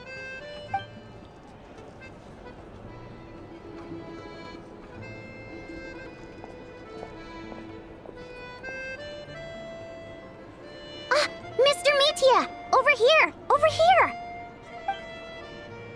Oh, sorry. I got a little held up on my way here. Now we have even less time than we planned.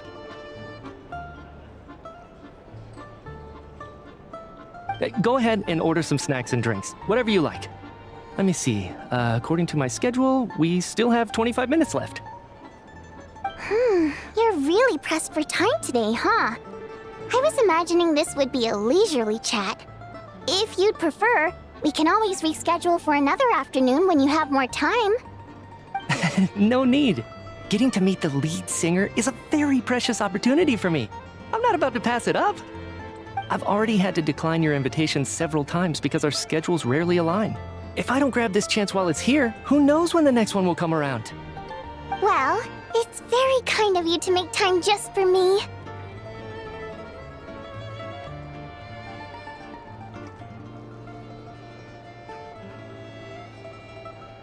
I'm not too sure, to be honest. But Snezhnaya's full of weird and wonderful things like that, so people tend not to bat an eye.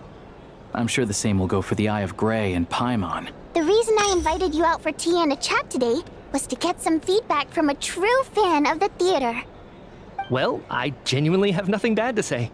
No matter how many times I hear you sing, it never gets old. It always seems fresh and new somehow. Maybe it's because the more times I listen, the more details I notice. Or maybe you simply improve with every performance, delivering it better each time. Thank you! I'm delighted to hear that! Could you give me any specific examples? Oh, yeah. The piece you sang today, for example. Beneath the Frozen River? Hey, what's with you? I'm just praising a good performance.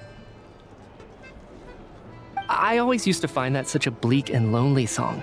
But the more you listen, the more you realize that it's not as cold and nihilistic as it appears. When you really dig down into it, there's a certain level where you're surprised by the emergence of hope. Wow, I'm impressed. I didn't expect you to pick up on that. Actually, I only tried out that angle after talking with a composer. Still, Beneath the Frozen River wasn't on today's program. Oh, really? But it's a classic. You sing it every time. Almost every time. Oh, well then. Let me say a few words about that other all-time classic, Flying in the Wind from the Mountain Sparrow. I didn't sing that one today either. My voice wasn't quite up to it, so I switched it out at the last minute. Oh, but, Sorry, Mr. Mitya, but you were at the theater today, yes? Of course I was. Remember? I said hello to all the troupe members before the show started. You, Odette, and the others. So what did Odette sing today? Elegy of the Snow-Winged Goose, of course. Correct. I see. I see. You find my singing boring, don't you? That's why you don't remember a single song. Looks like I'll need to cut a few from the program next time. No, that's not it. I swear. All right. I'll be straight with you. I'm sorry. My mind was wandering as you took the stage today. I enjoy watching your shows because the exquisite performances stimulate the mind. It always sparks some inspiration for my research. So, whenever I get stuck at work, I come to the theater for a change of pace. Odette's dance during the Elegy of the Snow-Winged Goose today was simply incredible. It got me wondering what she's been going through recently. That look of sheer defiance in the face of utter tragedy? It was so inspiring. I started scribbling in my notebook right away. Not that I made a ton of progress in the grand scheme of things, but I still think it was productive. By the time I snapped out of it, the entire show had finished. So what you're saying is, you didn't listen to my singing at all? Unfortunately not. I'm sorry, I don't know which is more disrespectful. The fact that I don't always come for the show itself, or the fact that I missed your performance. Seems like things are getting a little awkward. Mitya just stepped into a conversational minefield. If there's one thing Vodyanitsa doesn't like, it's people who show disrespect for her performance. This meeting was so hard to set up. Don't tell me it's already falling apart.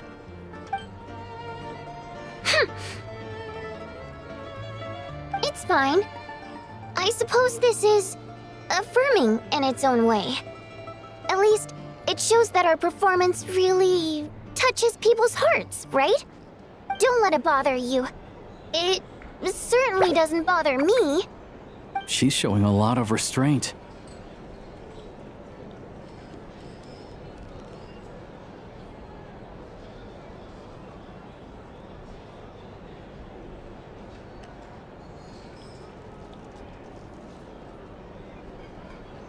Well, I'll be sure to let Odette know how much you adored her performance. Please don't say that. I always love your performances too. It's just that inspiration struck at the wrong time today. I'm usually all ears. I know, I can tell. That's why I value your opinion. I'm sure some people can't stand it when others praise their coworkers right to their face, but not me. No, sir. Fair enough. I still feel kinda bad though. But you know what I really can't stand?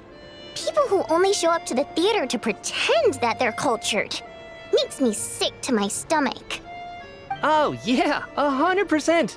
There are too many of those people around. By the time they're walking out the door, they've forgotten all about the show. What's wrong? You look furious.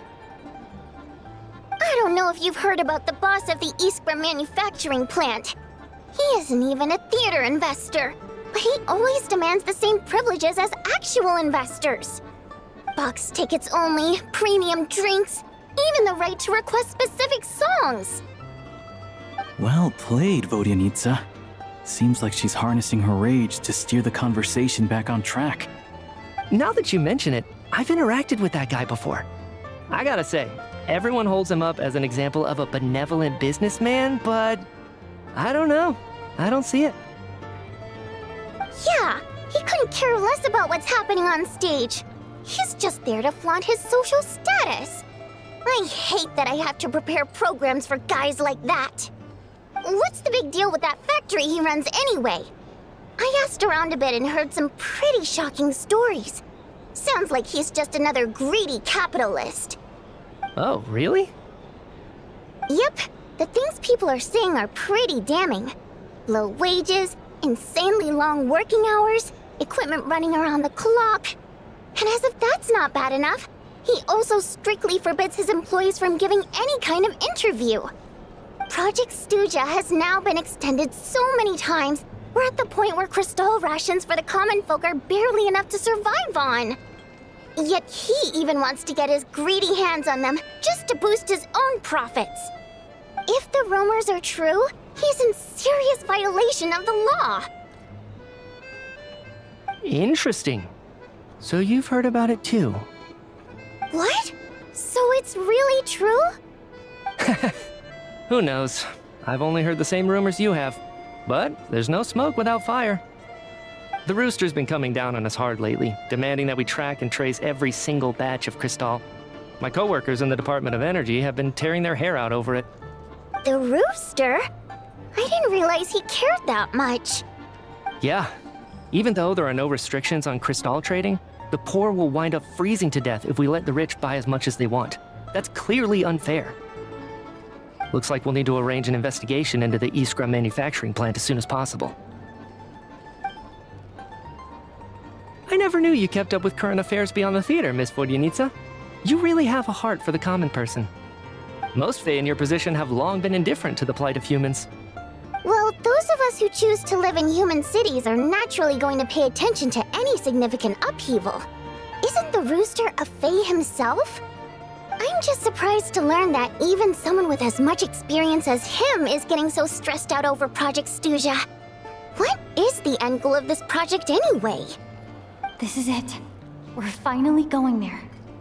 I'm sure Mitya can sense on some level that she's fishing for information.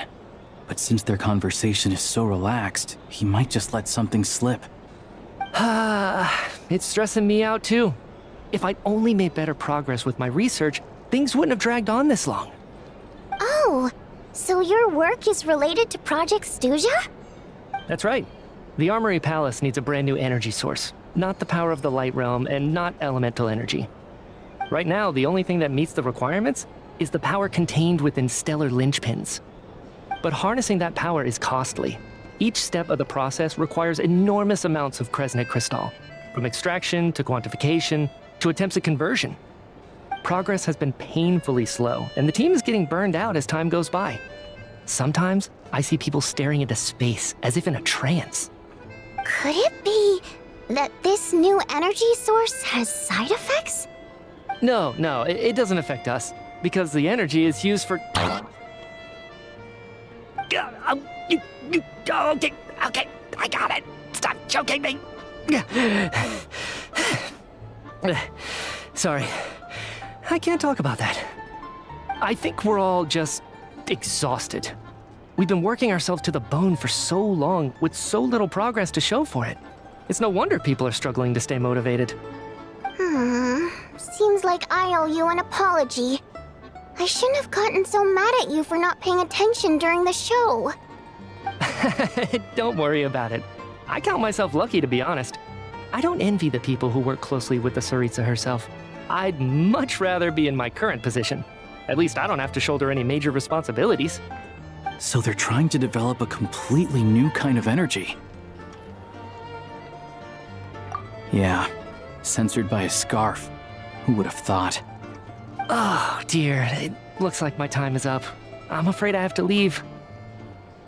I'm so sorry. We ended up barely talking about the theater. That's okay. It was a pleasure chatting with you, really. Let's make up for it next time. Yeah, hopefully once the work pressure eases up a little, I'll be able to focus more on the performance, and then we'll have more to discuss. We touched on some confidential issues today. I'd be grateful if you could keep it between us. That could have gone worse. Nice job. Why was Mitya in such a hurry to leave, though?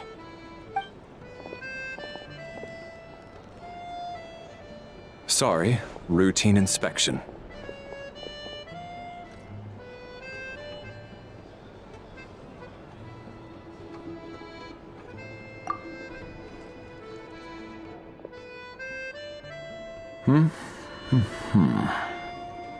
Okay, let's go.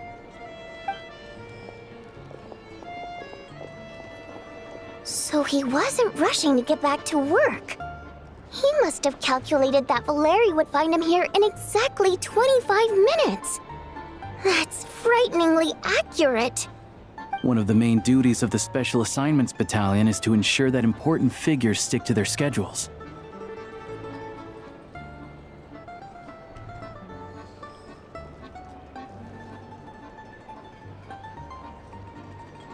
All right, time for us to get going too. Excuse me, check please. We'll settle our check too, then. Oh, hello there. Mr. Mitya paid the check before leaving. He also asked me to pass on a message. He said it was an honor to share his tea break with Miss Vodyanitsa and her two friends. Wait. So he knew we were here all along? This raises a lot of questions. Did he deliberately mention the new energy source so that we'd overhear it? Maybe his work isn't confidential after all. Maybe the key here is the purpose of this new energy. I guess that's the next thing to look into.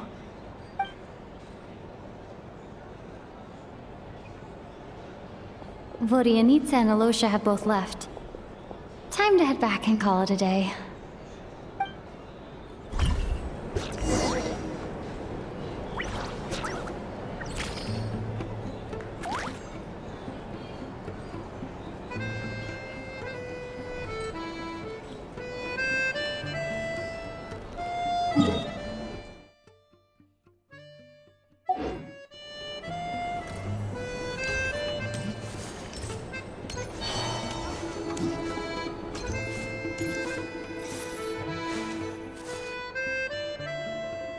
You're back! You're pretty early today.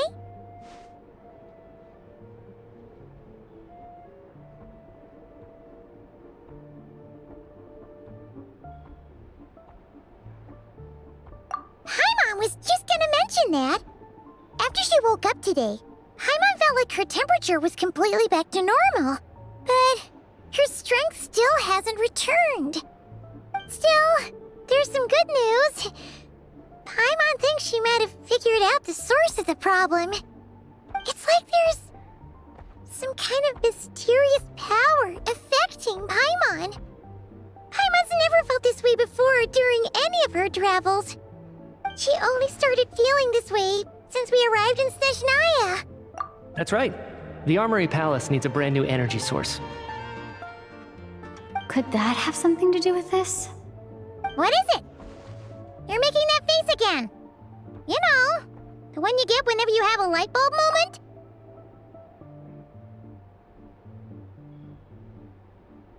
So, they're trying to develop a new energy source here? And you think that might be why Paimon's Well, Mitya denied that the energy they're researching has any side effects. Although, He did say that people working on the project have been having issues with their concentration and short-term memory. And even so, those are completely different symptoms from Paimon's. It's pretty faint, so it's kind of hard to tell. But if anything, it seems like it's coming from roughly the same direction as the Armory Palace.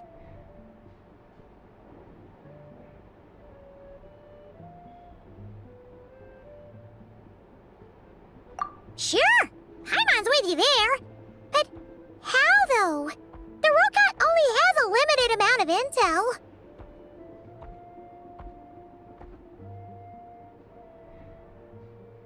Oh, great point! They argue about Project Stuja every day. If we could sit in on one of their sessions, we might pick up some new leads. Good idea! Oh yeah, while you were out, Paimon tried all the yummiest looking desserts in the Potforia restaurant. This one seemed right up your alley. So, Paimon saved some for you. Come try it once you finish writing your letter.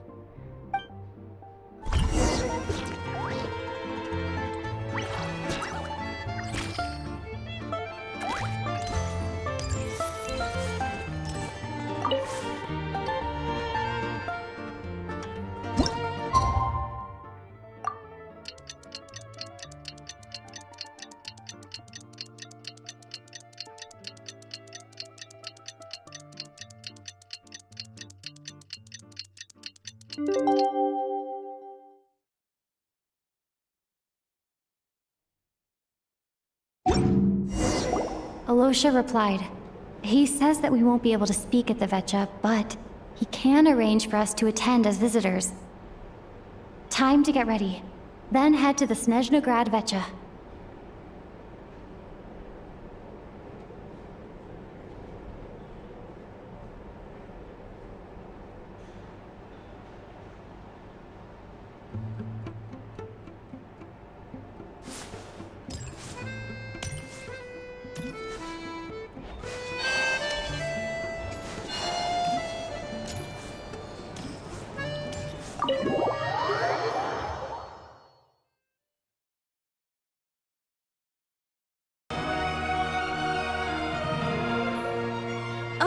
Miss Vodyanitsa, prima donna of the Korolievsky troupe. What a surprise meeting you here. Will you be sitting in on a session of the Vetcha? Sorry, I'm not taking interviews today. Oh good, you're here. The session's about to begin. Let's get inside. Please wait, Miss Vodyanitsa. Could you introduce me to your new friend?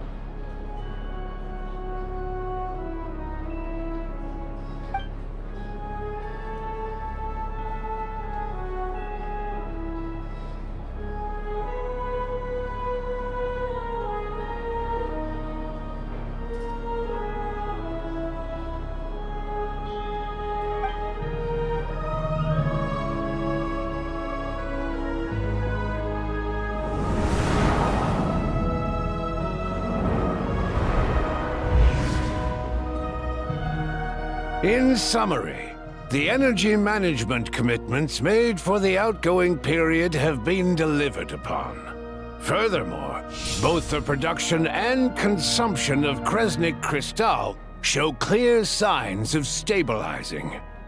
The relevant agencies have assessed the present circumstances and determined that the status quo can be sustained until the next period. For detailed statistics, I would refer you to the industry reports that have been distributed to all persons present.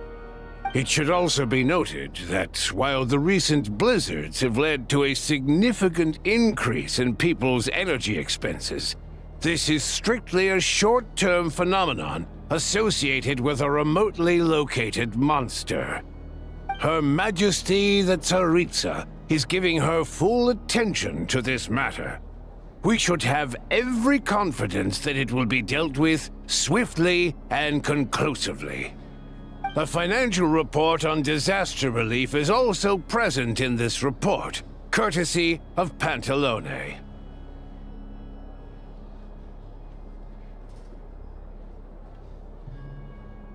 They cover the same old ground every single time. The rooster never seems to mind, but everyone else is getting tired of it. There's a general lack of trust. People aren't seeing any tangible benefits that affect them directly. Of course, none of that will be reflected in any of the reports on the table. Yeah, if it weren't for these hard copy documents, I could have at least made something up. Oh, don't mind me. I'm just out here trying to hit my interview quotas. Bring out the kvass. Ever read it? Best-selling newspaper in town. If I remember correctly, you guys don't even have a sales permit. You have to sell from stalls on the street. Okay then, best-selling street stall newspaper in town. Still counts.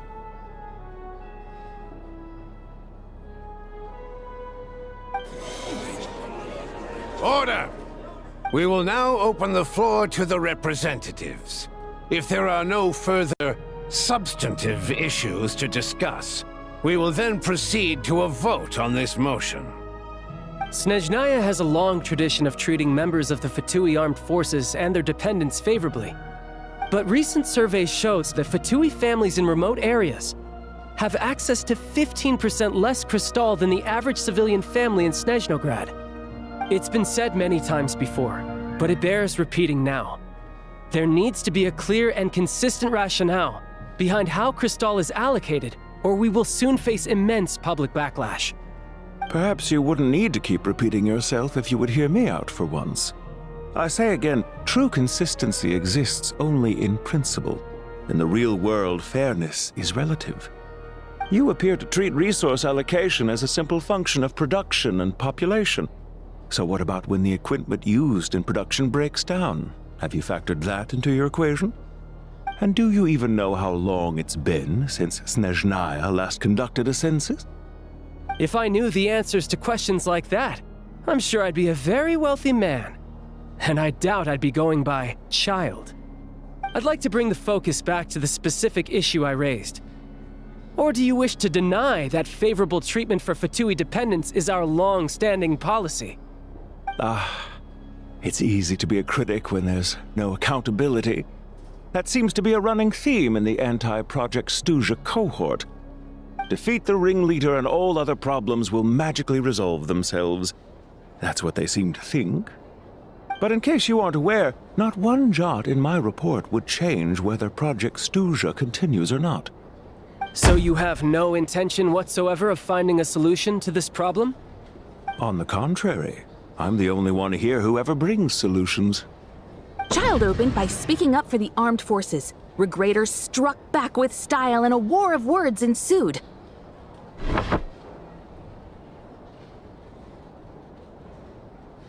Our reporter was live on the scene to get the audience's reaction as it all unfolded. Who do you support?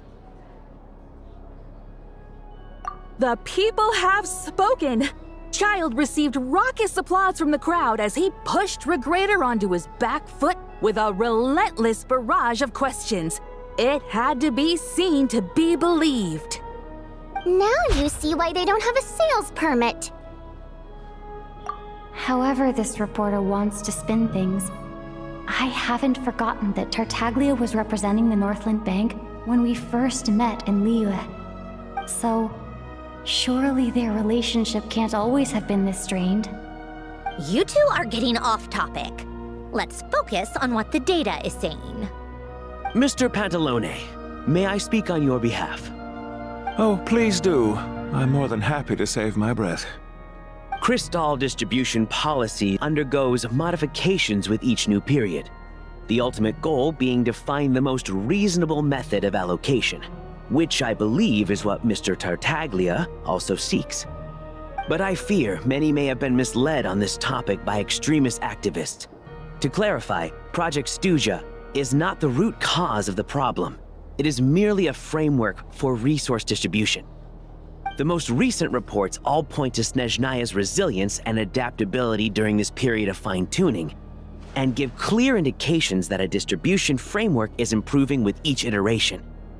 To make drastic adjustments without first considering the risks would likely do more harm than good. It would be a waste of the hard-won experience we've gained to date. Renowned scholar of finance, Arapov spoke up to clarify the fiscal logic, clearly alluding to social organizations like the Rokot in his words. With the notorious Lelex still active to this day, should the Rokot be held responsible? No, there is someone else to blame.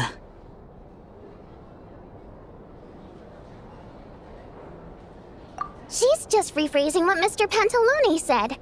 The Rokot are the critics he accuses of taking no responsibility for their actions. As for Lilik, you won't have heard of him yet. He's currently the most famous member of the Rokot. Well, more like infamous. Ending Project Stuja has become an obsession for him. Unlike the more decent ones among us, he believes that votes in the Vetcha are all that matter. So whether it's threats, coercion, or bribery, he'll use whatever means necessary to get people to change their vote.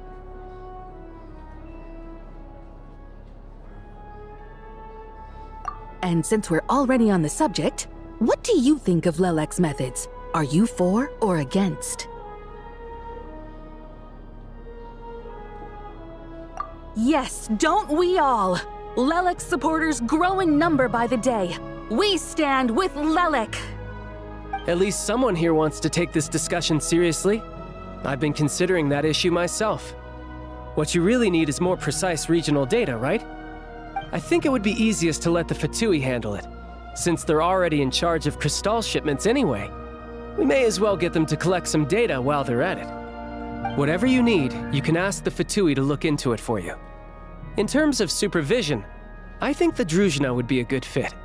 I had hoped to discuss this with Miss Vesna, but sadly, she's not present. I will be happy to take a note of your suggestions and present them to Commander Vesna for a decision upon her return. The Commander has always taken a keen interest in Project Stuja.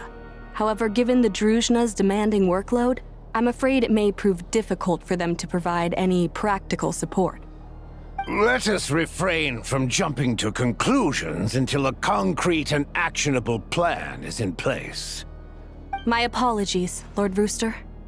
There are numerous issues to address here, including manpower, time sensitivity, and reporting lines. Nevertheless, I support drafting a proposal. Follow the usual procedure, and it can be raised as a new motion for all parties to evaluate at the appropriate time. In that case, I'd like to share one thought before the proposal is drafted. The issue of time sensitivity was raised just now, which I presume relates to the official reports. In fact, the Energy Commission already collects regular statistics on each urban center and its surrounding area. Would these be of any use? That's a good idea. I read every issue of Sviet Lolaidovka's report, and although my focus is mostly on the section about equipment operation, the energy consumption statistics also yield a lot of insights. Be that as it may, does no one see an issue with using local data to determine Crystal quotas? In the long term, it seems like a very risky solution. Not if they are used purely for reference. So long as we have the report from the Northland Bank's headquarters to corroborate it, no one will be able to fool me. Very well then. It appears that this arrangement is acceptable to all parties. Yeah, sounds good to me. The members reached a provisional consensus on the issue of improving treatment for Fatui soldiers.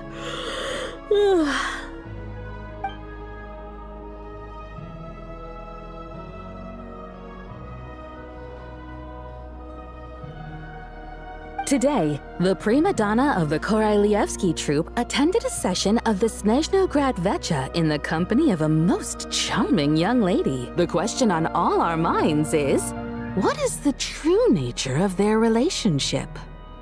Write anything like that again, and I'm revoking your permission to interview the troupe. Got it?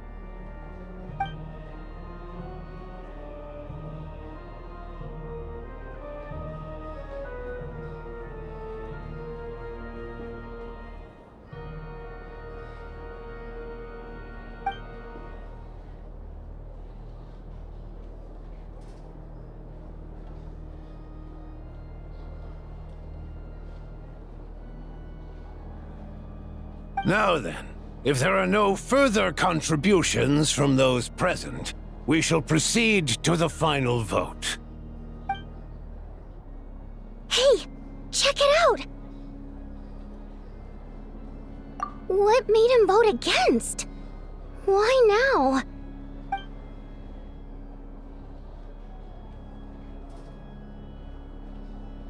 The votes have been tallied. Those in favor of continuing Project Stuja total 61%, securing a clear majority. That was too close. The margin has shrunk yet again. Chuganov was a huge loss. I'll bet Lelek is behind this.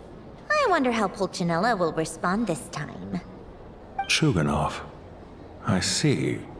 Lelek strikes again. Yes, go, Lelek. Once Project Stuja is defeated, our unwavering support at Bring Out the Kvass will finally pay off when we make our comeback. I can taste our victory already! In accordance with the result of this vote, Project Stuja will remain in effect until the next VII period. Finally, may I remind us all, we debate only for the greater glory and solidarity of our nation. May the aurora shine ever on, and the tundra always stand firm. The session is concluded.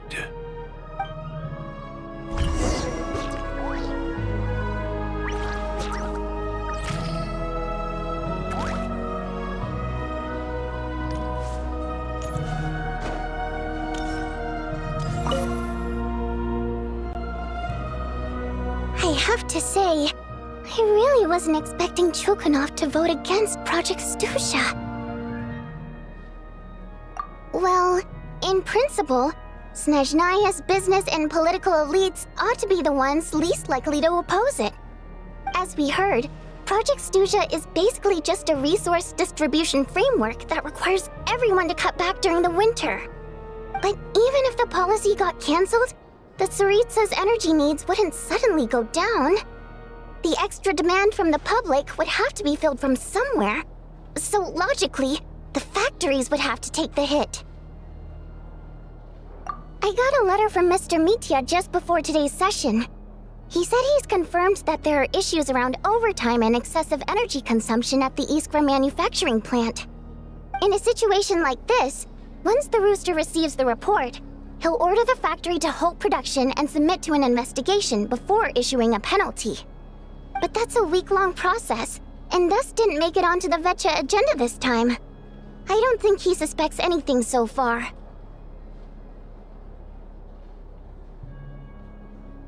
Exactly. And as you know, he's a very selfish person. I was originally gonna try and flip him after he received notice of the official sanctions. My plan was to convince him that the whole thing was completely unfair. Rather than just sit back and take the hit while his factory stopped production, he'd be better off voting to end Project Stuja. At least that way, no one else would be able to make any money either, because all the factories would suddenly have more limited energy to work with. But now, he's already voted against it, which means someone must have used more forceful means to change his vote, just like with everyone else who flipped.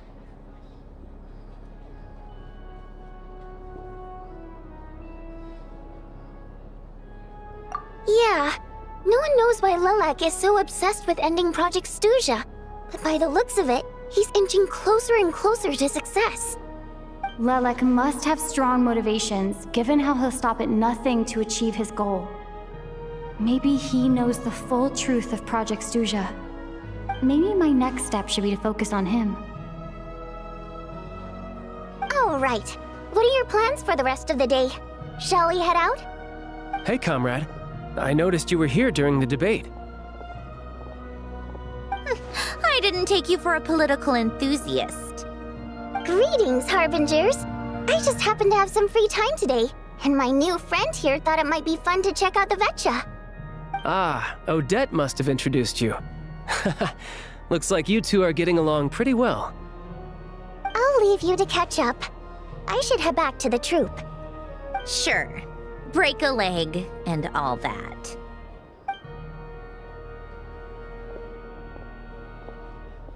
thought it might be fun to check out the Vetcha, did you?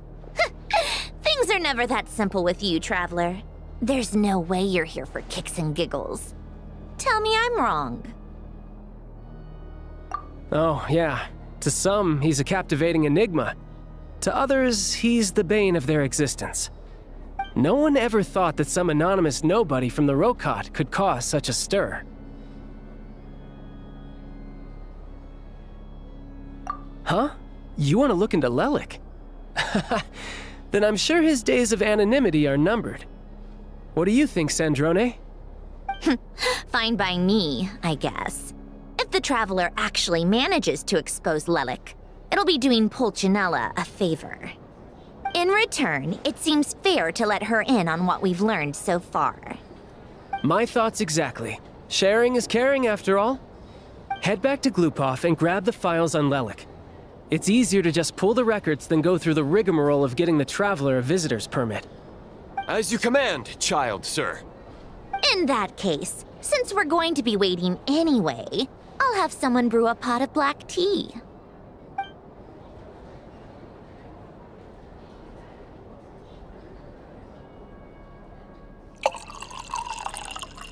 One common thread among the many incidents Lelik has been involved in is that the victims are all too scared to share any real information about him. Clearly, he must have threatened them in some way. His modus operandi is to silently infiltrate the scene and leave a threatening letter behind. But neither the letters nor the crime scenes ever yield any clues to his identity. So all these files have to offer are short statements by the people affected. They don't give us a lot to go on. If nothing else, it shows we're dealing with a trained professional who's versed in counter-surveillance. Yes, and to that point, he often strikes in highly secure locations. The victims are high-ranking and influential people who take their personal security very seriously. Somehow, Lelik slips right into their rooms without making a sound. There's never any eyewitnesses, nor the slightest trace of a break-in. If he can get in and out undetected, it means he can strike without warning. Not that that's ever happened so far, but the thought is enough to scare these people sleepless. It's hard to believe that a human being could pull this off flawlessly every time, so they switched the focus of the investigation to Faye. Unfortunately, no one's found anything yet. Careful, don't underestimate me. Although truth be told, I'd probably find it hard not to blow my cover. Direct confrontation is more my style. We haven't ruled out the possibility of Lelik being human. It's just, there can only be a handful of people in all of Teyvat who'd fit the profile. Faye, on the other hand, plenty would have the ability, but few would have the motive. No, not as strong as me. You'll never find the culprit with criteria like that. Let's go with a little weaker than me. There's no denying that Master is strong, but meticulous. We can only hope. She's just trying to find a reference point. Stop getting fixated on who's stronger than who. But that's the most important thing. In my opinion, anyway.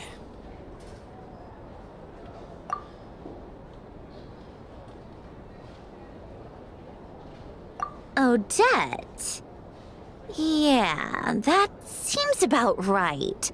Her skills are solid, and she's always calm under pressure. Except she's Fatui, so the likelihood of her working against us is pretty low. But yeah, much more accurate than your previous example, at least. No, wait a moment. Maybe we should interrogate that assumption. What do you mean? Which assumption? Her Fatui identity doesn't necessarily exonerate her. And when you think about it, the Rokot would be precisely what she needs to conceal her identity. Plus, she wouldn't need to be such a pro at covering her tracks. She'd already know where the Fatui will be and when, so she could choose the perfect time to act. Oh, yikes. I was just thinking out loud. Why is this starting to sound like such a convincing theory? Still, what reason could Odette possibly have for trying to call off Project Stuja? Arlecchino would be the best person to ask. She knows Odette best. Unfortunately, she isn't back yet.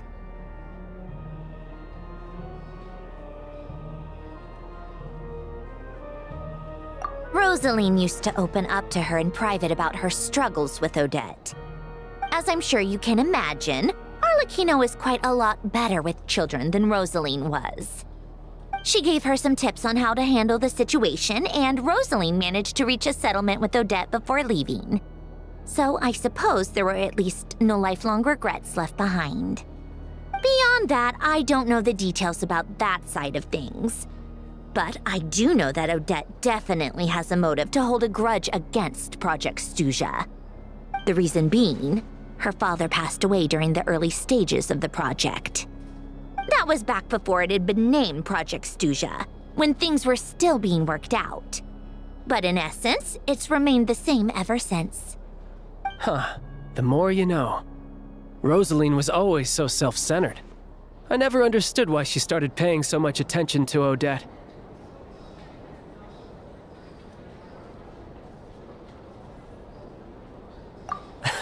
Is that such a surprise? If you cast your mind back, you may remember that Rosaline and I weren't exactly close.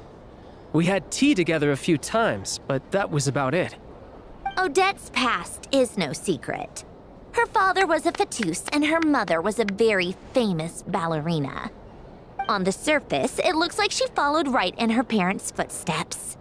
But the truth is quite a different story. After her father passed away on a mission, her mother was overcome with grief. She broke her leg during a performance and could never dance again. Odette was only interested in ballet at the time, but this tragedy left the family with both breadwinners gone. They could barely make ends meet. Per Capitano's policy, family members of Fatui who died in the line of duty had to be appropriately accommodated and provided with adequate assistance. So, regardless of how Rosaline may have felt about it, it fell to her to resolve the issue of Odette's family's livelihood. In the end, the solution they agreed upon was to have Odette join the Fatui. Right, because the alternative would have been a one-off compensation payment, I guess. In that sense, joining up was definitely the better option. Still, she must have had mixed feelings about it, right? If she doesn't even like the Fatui. It's just a theory, a possibility. But as a motive for Odette to become Lelik, it holds up. That said, I have no idea where Odette's head is at right now, or what her conflict with Rosaline was about. Plenty of people were on bad terms with Rosaline. I have no intention of trying to figure it all out. Yes, but there's not much point in discussing that now. Yeah, back to Lelik. Since our investigations so far have turned up next to nothing, we've got nothing to lose by trying a new angle. Funnily enough, Tonya and I had actually made plans to go to the theater tomorrow to watch Odette's rehearsal. Unfortunately, thanks to this Lelik situation, I'll be stuck working overtime again. Which means you can go in my place. No point wasting the ticket, plus you'll get to meet Tonya. Spirit Seeker. Quite the classic ballet. It was passed down through Odette's mother's family for generations, though it hasn't been performed in years. But Odette's been practicing it diligently, and it's finally ready for a return to the stage. Excitement is through the roof. Tickets for the official performance sold out long ago. Tonya's excited for it too. She's desperate to see it no matter what. Personally, it's not really my kind of thing, but since she's my little sister, I had to figure something out. I've actually seen it several times before. The story's pretty straightforward. The lead character follows a trail of clues left behind by a spirit, gradually recovering her memories along the way. It's a tale of love and regret. So not exactly reinventing the wheel, at least by today's standards. But when that classic melody kicks in and the lead character begins to dance, it always gets me. It really is beautiful. Not an easy dance to do justice to, though. I know it's always been Odette's dream to perform this piece, but I'm not sure she's really ready.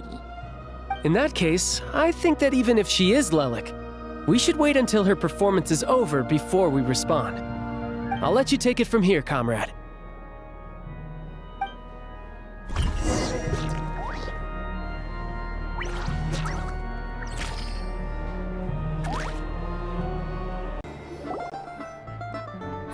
like you've made a ton of progress today. It's good that everything's going so smoothly. Next step is to head back to the theater and get a clear answer from Odette. Either way, Paimon doesn't get the sense that she's a bad person. Sure, she might have done some pretty extreme things, but Paimon bet she has her reasons. Maybe this is going too far, but like, with everything she's managed to do so far, wouldn't it make more sense in theory to be even more, heavy-handed? Why leave a letter when she could, well, we know there are plenty of other ways to keep people in line, right? The point is, she could have gone further, but she didn't. So, if it is her, she's got some principles at least. Yeah! Well, all you can do is follow the facts wherever they lead. No change, really. But that thing Paimon told you about yesterday? Paimon feels like she can sense it more clearly now. Hearing you talk about your day makes Paimon itch for an adventure. If only she could be there with you so we could experience it all together. Yeah, I wish you could be there too. I'm not used to adventuring alone. But don't worry, we'll get to the bottom of this. Guess it's just one of those things. Never mind. Paimon will behave herself and keep resting.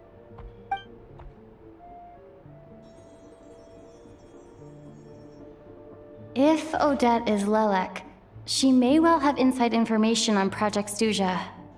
Her father was involved with the project's early implementation and tragically died in the process.